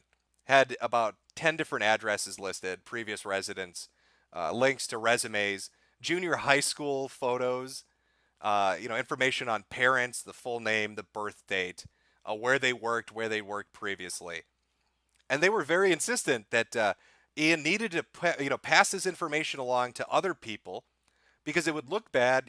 It wouldn't be the best idea for him to write it. He should give it to somebody else so that they can write it. So there's more separation. So here's all the docs of this guy. I want you to give it to somebody else so they can use it. So Ian decides, okay, I'll send it over to David Shitrat. So David Shitrat gets the information, and then he tells Kraut about it. And now Kraut and his group are convinced that the National Security Agency is out to get them. Just, the internet is special sometimes. The shit that happens on the internet is magical, really. You can't make something like that up. It's like a Tom Clancy novel. It's there's more to it too. Who fucking Ian's the Ian one Mas that Chong. had it. Yeah, I was talking to him Mr. about it Ching after Chang the Chong. I was talking to him after the stream today. He was telling me that he knew who he was. He knew that he was dangerous. And I forget something else, but I don't know too much about it. I just know that So there's a dangerous NSA alt-right guy in the mix of all this. he's actually a Nazi. Yep. I actually know. I've met him twice. I actually know. He's a Nazi. That's what. Yeah, he's an actual Nazi. So that's the guy that whenever I talk. You know, the typical NSA agent, the guy with the swastika tattoos on his face. You know, you just walk into work one day. How you doing, Bob? Well, shit, John. I love working at the NSA, and there's nothing I love doing more during my shift at the NSA than showing off my proud National Socialist tattoos. Do you see the lightning bolts? Do you see the swastikas? Welcome to the NSA. I am an actual Nazi. Let's go fuck with Kraut and T. I was like so livid and like worried, like scared, like because I knew who he was, and the fact that they were coming that close to triggering him to go off had me actually contact like we need to talk, and I was so emotional that night. I was telling you about because that guy, like I knew who he was. I'm like that was fucking dangerous. Like that could have actually started a mass murder. Like he wasn't going to as soon as he was exposed, he knew that he wasn't going to fall asleep that day. He was. The neo-Nazi, no, not neo-Nazi, the actual Nazi NSA agent was going to commit mass murder once he was exposed by Mombot and Ian Miles Jong. Going to try after he leaked as much information as he could to destroy the lives of the people involved as he could, like through releasing their information. Would have taken a rifle and he probably would have started shooting as many Jews. Let's put it that way, as many Jews as he could possibly find until he was put down. We all know this, but he's brilliant. That's why he's at Google and stuff now. He can be used. And he's. Oh yeah, did you catch that bit? Our Nazi mass murdering NSA agent also works at Google. It's a day, it's like a day job. The NSA doesn't pay very well. Like you can barely take care of rent. Sometimes you've got to get like gas station meat because you can't get the fancy kind from the grocery store. So he got a job at Google to supplement his income. Guarding the nation and keeping it safe. And then working at Google for pocket change. Still being used. Him and his two friends. But the thing I wanted to ask about was more Warski related, if we can talk about that. If you wish, like it. It's fine. Okay, just Tonka, you might not like this, but if I can, I used to fucking hate Warski for jumping on this train and making everything so much worse for me. Mm-hmm. But I have to, in all honesty, say, if I come back to YouTube, I think we should go public with what is bothering Warski. Oh boy. I think I know where this is going. Kraut wants to go public with what's bothering Warski. Let's find out what his plan is in regards to our little Andy. And try to get a pity train. Well, my suggestion would be start a Kickstarter to get him into a rehab clinic. Oh, shit. Because to be frank, if I had the choice between burning Warski to the ground for helping burn me or getting the old Warski back, I would rather have the old Warski back. I think he would commit suicide if that went public. Oops. If that went public, he might kill himself. Oopsie. Well, he did play this audio on his own stream, so I don't think that's anything to be concerned about. When I heard him play it, he was laughing pretty fucking hard. If he would like back channels, that'd be a little different. But right now, if it went like really public, I'm pretty sure he would. Yeah, he would I snap think and we should kill himself. respect his privacy. Yeah, if you saw his you know what cleaning happened? stream, Yeah, do you know what happened? Like, did Rariachi fill you in on everything that happened with the way Not that the stream ended? details, just Okay, here's the details. There's just just enough to where you can kind of get where he's at. Now, I'm trying to give you key points in the conversation. We're going to get into the really interesting stuff now is starting to come up. We talked a little bit about anal vape and Zoom, and nobody in this call particularly likes them. They think, Tonka said he thinks that Zoom is a psychopath, doesn't believe Anal Vape is trustworthy, and talks about them basically having a server where they run their own ops. Now, they've got a little bit more to say about Zoom, so let's listen into this. It's a mess. Rariachina, it's a mess. Yes.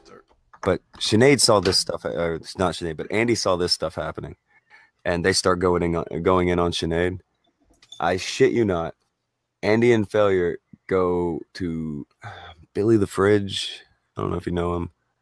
Yeah. And yeah, Billy the Fridge arranges a peace treaty between Andy and Failure and them, because I will have none of it. Does this sound like a fucking episode of The Sopranos to you?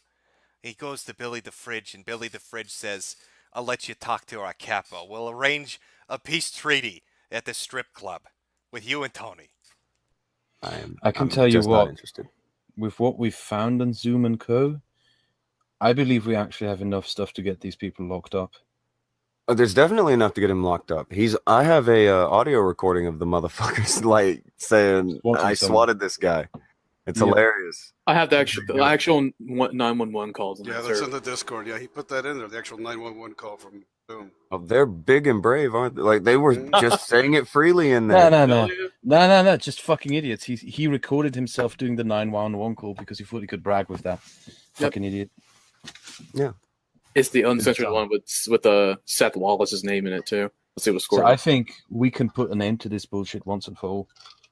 Well, could put an end to Zoom, but here's the thing: Zeph is a roach. He's just a roach. Zeph's, he's kind of a roach, but he's a dangerous roach, and he will have a vendetta against you. You know this. He will just find another one. He'll find. Well, he already has a vendetta against me. I've been living with his vendetta for 6 months. 6 whole months. Now, before we get into the majority of what we're going to be looking at, I want to give you a bit of a refresher course on what we learned from Kraut and T during his little gay Discord ops. Kraut and T had a server where he gathered information to target people in the alt-right. They had something called basically a hit list, a target list. They later changed that because it looked bad when people saw it in the leaks. Now, they claimed initially that they were just going to make scientific YouTube academic videos to refute the points of other people. But then, information started coming out that maybe it was a little more than that. Maybe there was some more shit going on, like CRP's information getting released. Now, one thing you may have noticed is that initially after the Kraut videos were released, Kraut basically flipped the fuck out, and then he left the internet. But he came back. And when he came back, interestingly enough, a lot of people started to support him. He started going on different shows to talk about his opinion. He's not a doxer. Everything is wrong. They didn't do anything wrong in that server. There were no gay ops. He is an innocent boy who didn't do nothing. Our little Kraut, our little sauerkraut, he's just the guy trying to make it in the world. He's got a construction job. He builds ponds, goddammit. He doesn't have time to target those alt-righters. That's all bullshit. It's hearsay. And one of the people that Kraut was able to get it to go along with this, one of the people that changed their opinion on it, was Tonkasaw. Now, Tonkasaw had Kraut and, Kraut's associates on to talk about the situation and came to the conclusion that, you dumb goof, Kraut did nothing wrong. Everything's innocent. So it's really weird that we see them in a call together, especially a call that seemingly took place before Kraut ever appeared on a show. And I wonder what they're going to talk about in regards to Kraut and in regards to what Kraut did. Well, let's find out. Let's take a look at some more of this audio. Let's see, where did we leave off? Oh, they were talking about how terrible Zeph was. Another interesting fact is Kraut worked with Zeph. Zeph was a part of his server. So for him to say that Zeph is awful is a little bit bizarre, because he had no qualms with working with him until the leaks happened, and then once that got exposed, then suddenly he didn't like Zeph anymore. But no, Zeph is this terrible swatter and doxer. He does all these horrible things, and I'm not disputing or endorsing. Zeph does whatever the fuck Zeph does. I don't know, but Kraut nonetheless chose to work with him. He was in that Discord with Kraut. And now Kraut is saying that, oh my god, look at all this horrible shit this guy's doing. He's targeting Sargon. He's doing stuff to the skeptics. It's awful. He's hanging out with Zoom and all these other people who are doing awful things. and it's no longer okay. Interesting. So we talked about them wanting to get Zoom arrested, claiming they had audio of him swatting people. But, we left off. I kind of left you off midway through that. It starts to get a little more interesting. Let's pick up the conversation and hear what they have to say. All right, well, it's gonna. Everything is upping the ante. Every one of these moves, the stakes keep getting higher. The players keep changing, shifting sides. I mean, it's going to do it again. You know that, right? Did somebody in chat actually just say, that's guilt by association, Jim? Motherfucker, you realize Kraut brought this asshole into his server to do dirty shit, right? Like, are we going to pretend that wasn't a reality? Oh, now, Kraut's a good boy. Boy, you skeptics are stupid motherfuckers. I'm not trying to discourage you from doing it. Like, I'm not. That's not what I'm doing. I'm just. You gotta get ready for it. You want to walk into a ring, you know that someone's gonna throw a punch. You got your hands up. Do you have your hands up? More or less. Yeah. That's more or less what I was like. That's fucking all hell breaking loose, man. Again. Well,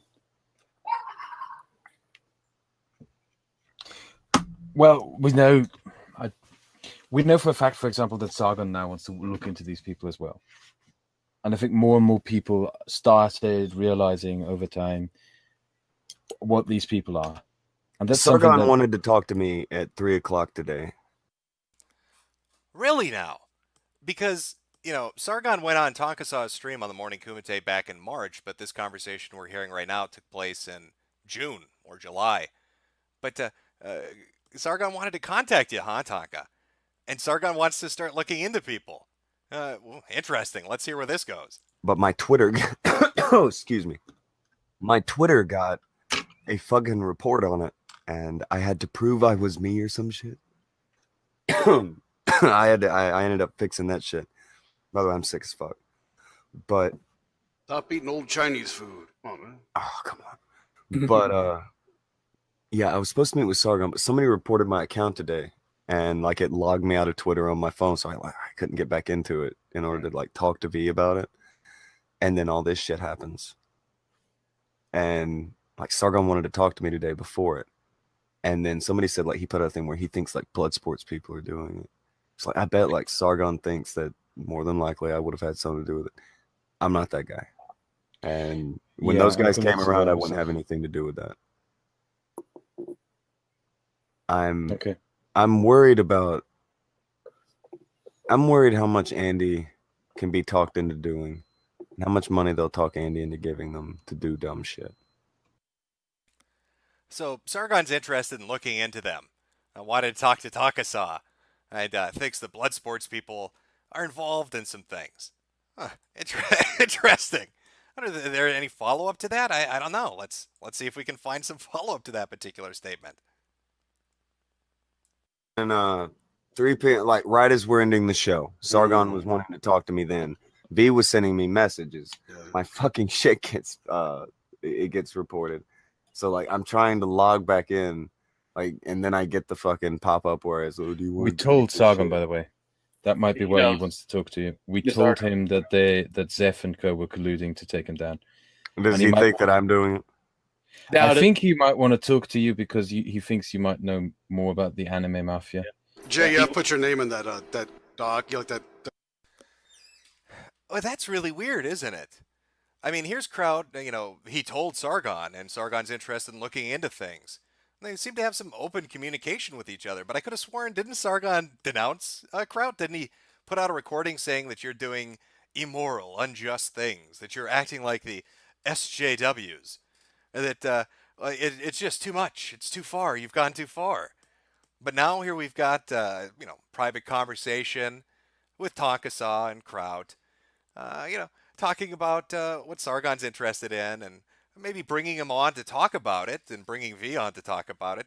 Interesting. Gets the, what was it? The acorns rumbling as they get thrown at your eyes. Not docs, but the DMs that he releases up to. Your name is right there with like Zoom saying like, yeah, I just want to fuck with him, and I won't fuck with Sargon the same way I fuck with Tonka. Like now you're suddenly in that same sort of group of people that. Here's the thing with Zoom. Like Zoom didn't, like everybody says Zoom fucked with me. Zoom didn't necessarily fuck with me that hard. Yeah. Because whenever he started trying to, I was just like, what the fuck is he talking about? Because like, all right, like his thing is, all right, here's some wrestling footage. He never wrestled. He never had a wrestling promotion, but he sold his wrestling promotion. Tonka's going over information basically related to what came up in the IBS Apocalypse stream, which not really the most entertaining thing in the world. But we do got something entertaining coming up. I think you're gonna like this. Let me see here where we go. All right, I think it should. I don't know. This is name. This is the blonde girl. Like she's cute. I don't know who she is. She's cute. I saw the split in the audio thing. I just got past that. That's fucking, isn't that glorious? God damn it. Yeah, we know that Zeph did that. Oh Jesus! Hold on. Hold up. Yeah, this one has it. Let me. Where's my screen gimmick here? Yeah, it still pops up. Okay. Here, I'm gonna trust that guy everybody says that I should never fucking talk to. This is a great plan. All right, so this is the folder that was given to me by Thomas Ellington. And for those of you curious what that folder looks like, let me pull it up for you. This is the folder that he's talking about. You may notice a few things. A few things in there. It's amazing how many people have a gym folder on their fucking desktop. But apparently Thomas Ellington does. And so does Tonkasaw. It's so weird. It's so weird that he does. I wonder if that ties into anybody else. Let's find out. Lots of goodies in here. Let's see. Now, do any of these pique interest? Like, I'll show them all. I don't give a fuck.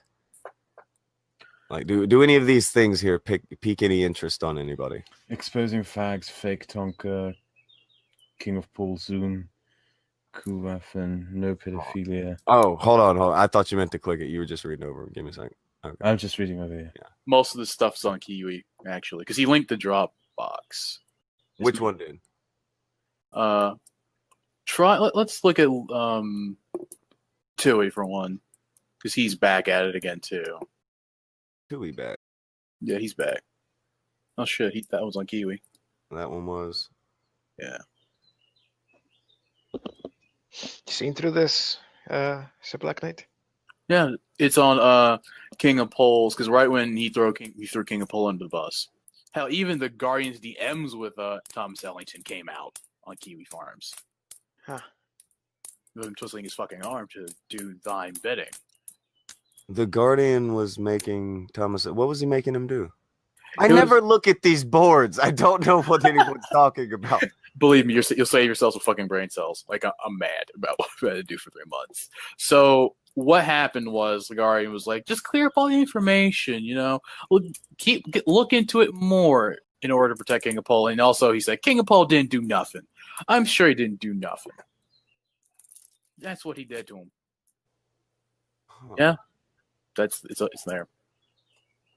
So these are all the ones that were on like Kiwi Farms. This is Thomas Ellington's. He had a Dropbox of the stuff when he made that video. This is the stuff that he gave to me. And then... So I think it's important to interject here because some interesting information came out from the Oofcast 2 days ago and last night on the Kill stream. Now Tonka's saying Thomas Ellington gave him this folder. And in that folder we can clearly see a Metokur, a gym folder. Let me see if I can get the time code right on this.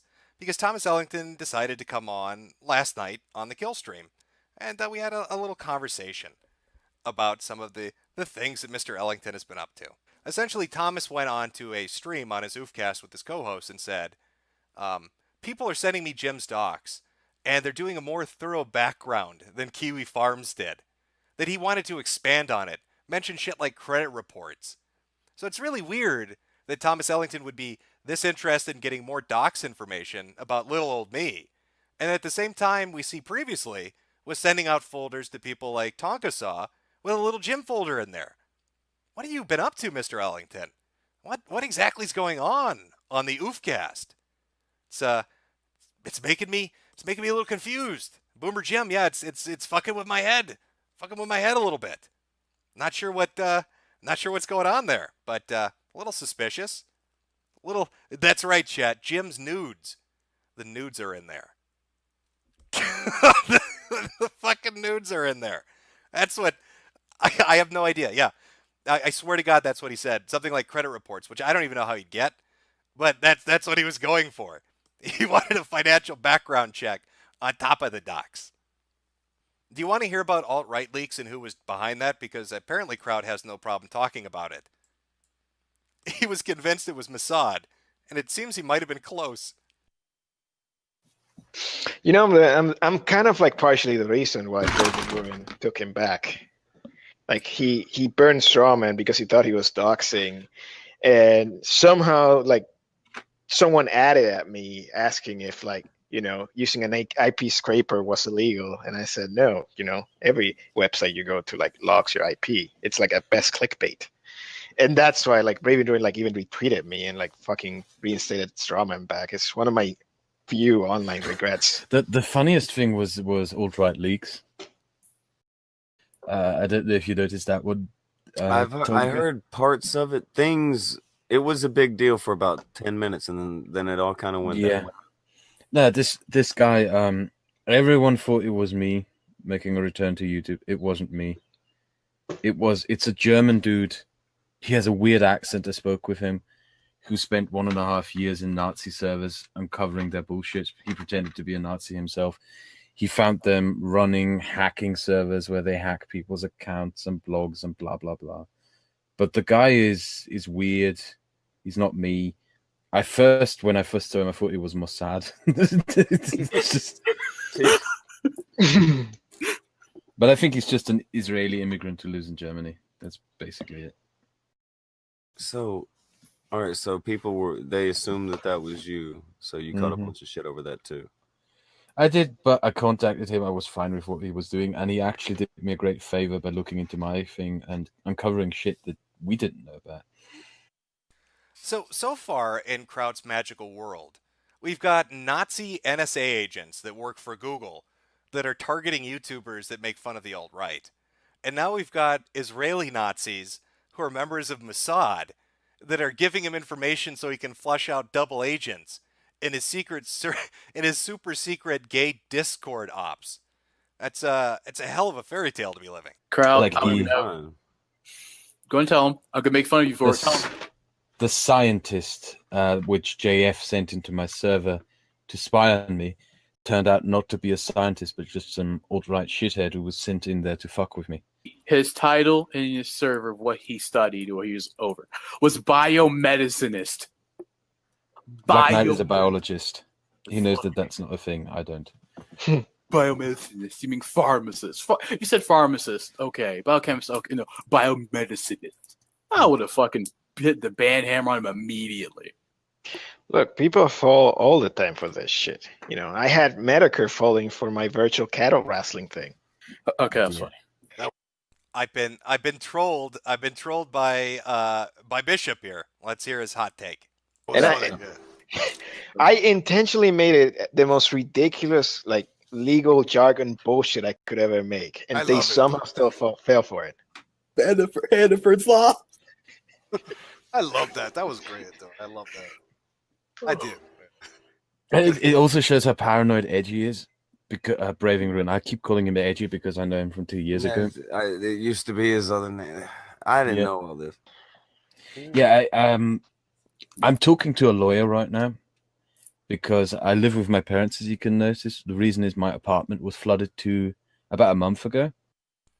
Living with mom and dad, building ponds out in the wilderness, fighting against Nazi NSA agents, and helping out Mossad to fucking root out the bad people in your server. What a fucking blessed life.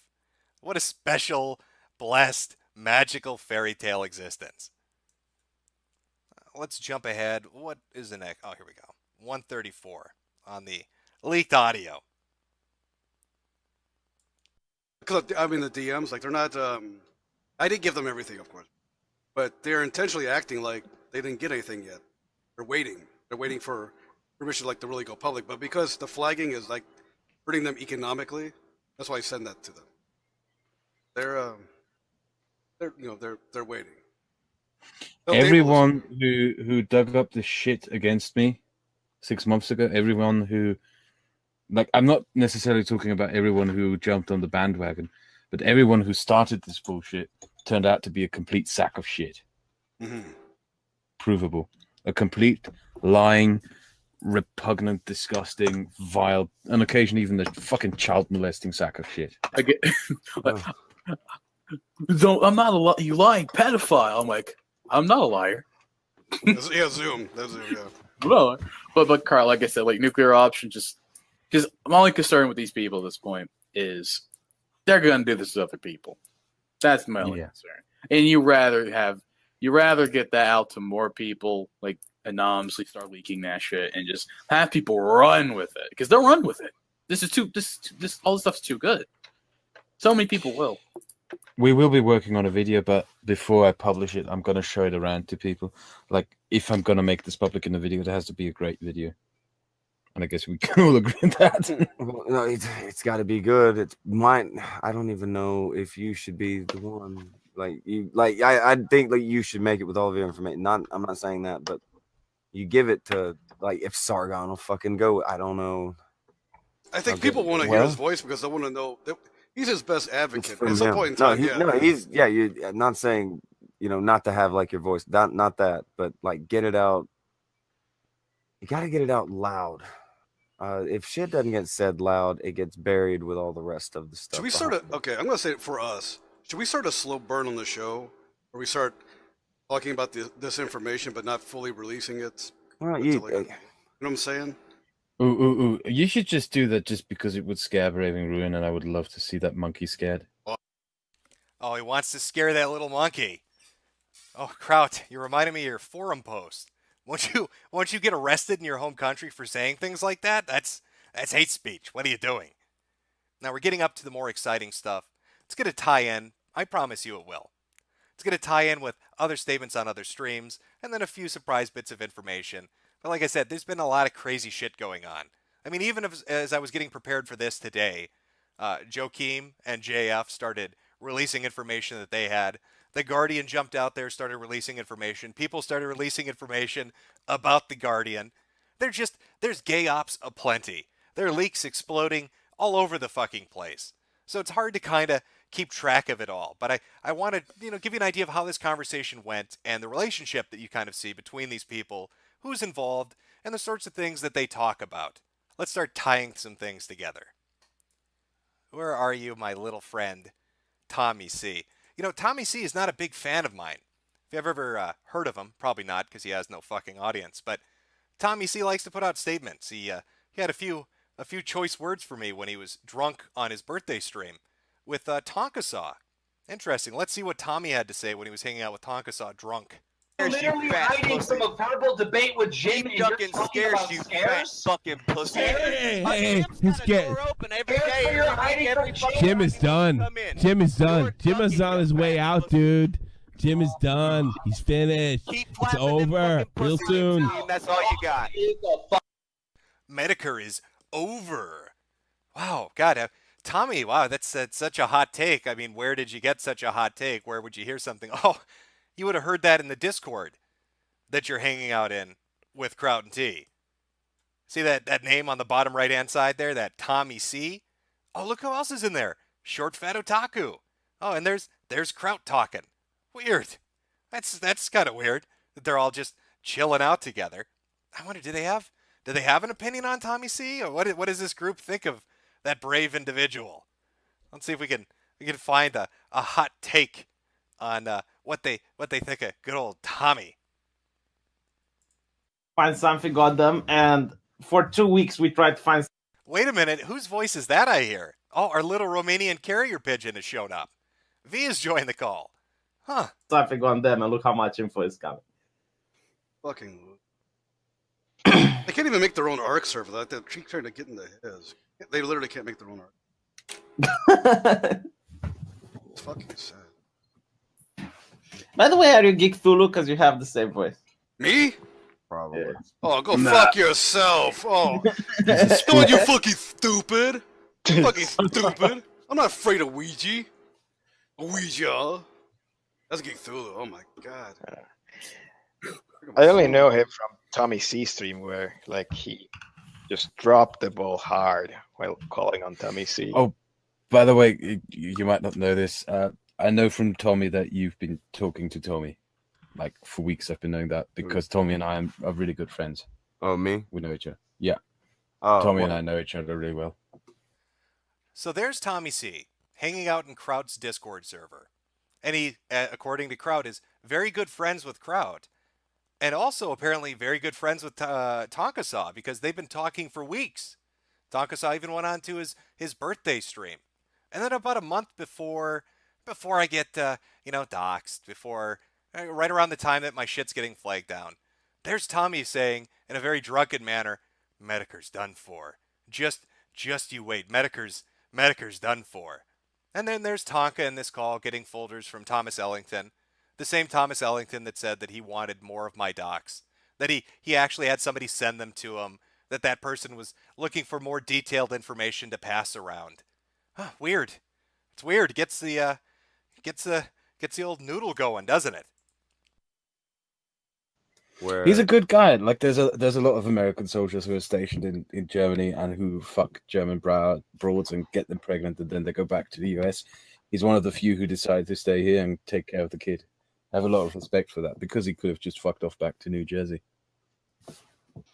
By the way, Joachim thinks that Kraut is responsible for a lot of the ops that are going on. He's blaming Kraut. Yeah. I'm literally moving bricks. I have to go to work in 3 hours. 3 hours. He's got to go dig those ponds. People need places to put their little miniature boulders in their front yard. Now, one of the things that Tonka and Kraut discussed during this call was one of their own gay ops. Would you like to hear Tonka's gay op attempt? Because you can't talk to Kraut and T without deciding that you're going to sit down and really plan out a gay op together. I mean, I think it's like custom. It's a tradition to do that. So let's hear what their gay op was. If they don't answer you, if other people don't answer your call, and you're not getting what, they're not willing to help you for one reason or another, trying to keep whatever clear. I could, like, there is a way that we could do this, and an easy way. If you ever just showed up and were like in the chat and I said I would talk shit to you, and then you come on and I would keep being mean to you, and then you just say, look at this and look at this and look at this, and everybody would be there for the fight because it would be me yelling at you. Nobody knows I'm talking to you. We can do one gay op, and it would be this. I think we're owed a gay op. Gay op. We're owed one gay to op. Fuck the other ops that have annoyed the shit out of me. That's what the ebook will be called, one gay op. They call everything I do a fucking work. I'll show them a fucking work. I will work them all. I could work them all into their fucking seats. And then they're thinking I'm about to fucking go in on you and all this shit. And then you're like, well, look at this. Well, look at this. Listen to this. Do you mind if I talk to Sargon first about all of this? No, I'm telling you, talk to people who could do it better. Yeah, that almost sounds like Kraut wants to go get Sargon's permission first before he acts on Tonka's brilliant gay op idea. Tell Sargon the same thing, because I we're know not that greedy D is fuckers. like. We're not trying to get money off you. I'm not telling them that now. I'm waiting. Like, you can do what you're gonna do, but V will tell you I'm not gonna fuck you. That's not how I do things. It's not my MO. Yeah, check around. Don't trust us because a lot of people are lying to you. Fuck to other people. We don't fuck you. Well, that means people really don't know who I am, but if they tell If me you have proof, you have to trick people into wanting to see it. Mm-hmm.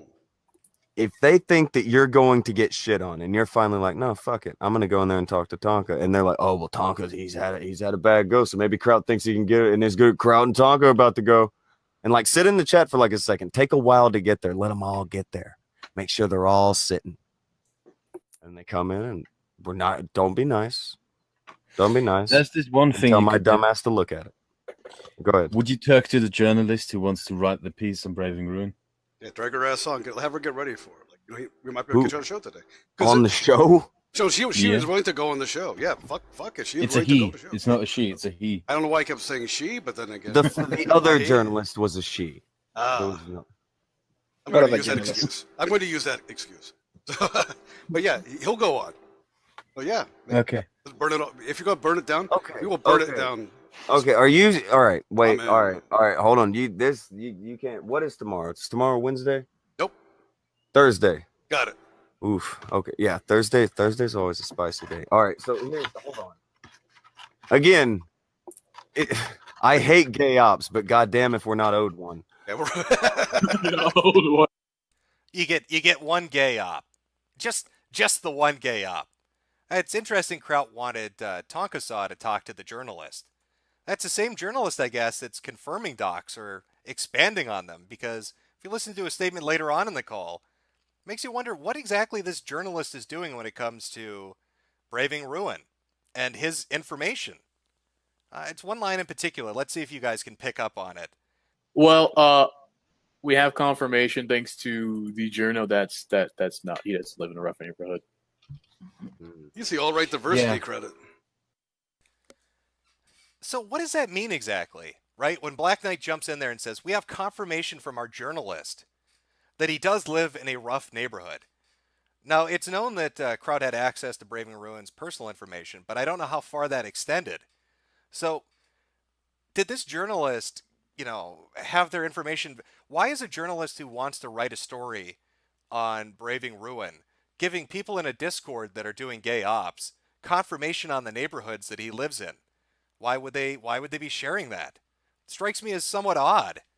About as odd as Sargon and V deciding that they want to join the call and being invited in by Kraut of all people.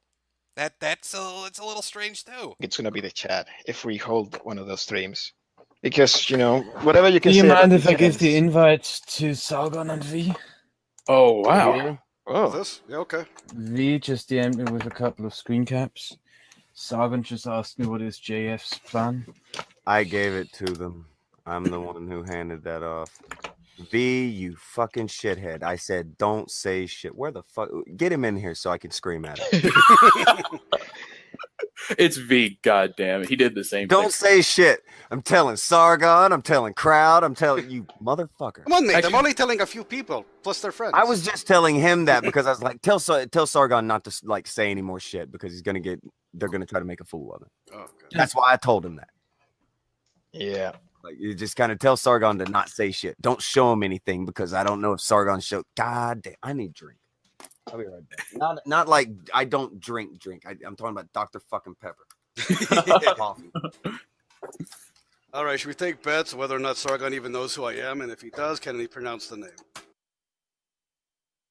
So those are some selections from this. Let me pull up a different stream because it actually has this clipped out for me. Make it a lot easier. Because if he joins a conversation, they're having discussions about things, and he says something kind of interesting, a little off the cuff, but interesting nonetheless. So let me pull that up. Let's give it a listen. Give it a little listen and see what it has to say. This would be when V was in the conversation with Kraut and all of them. Again, I just want you to remember, Kraut's been accused of doxing. He denies it, but I think that's retarded, to be honest with you.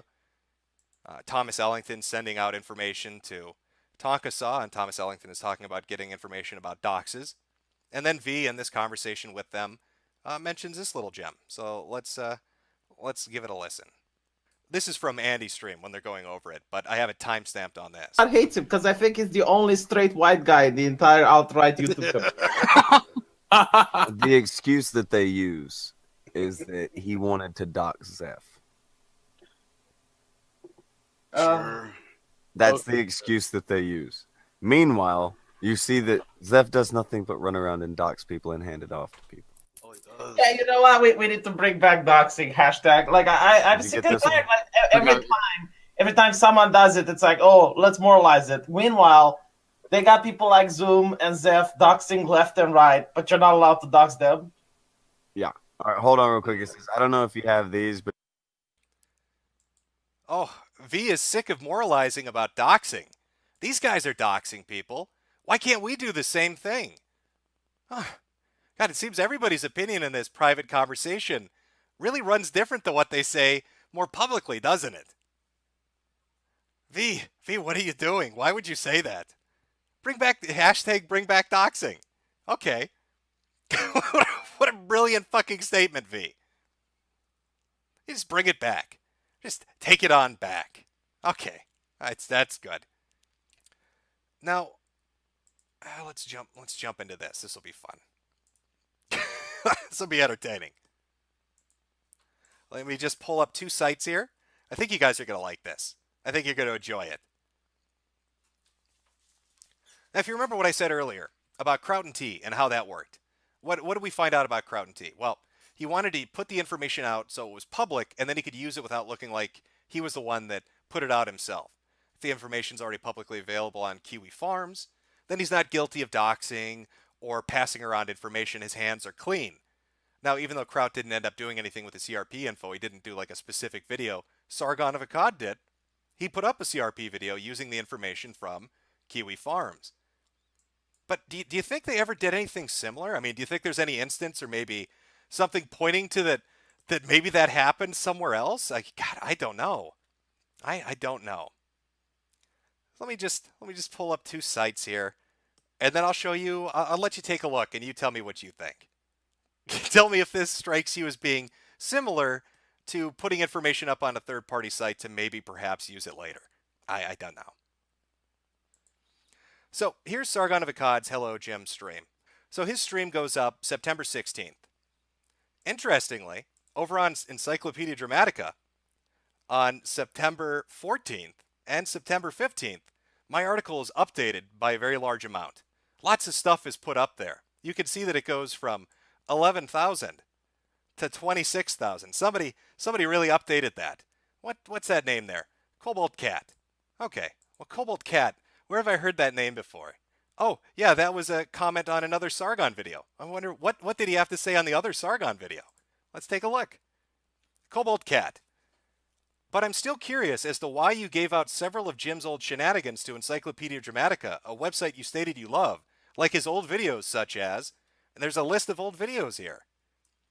I'm still curious, why did you give Encyclopedia Dramatica information about Jim?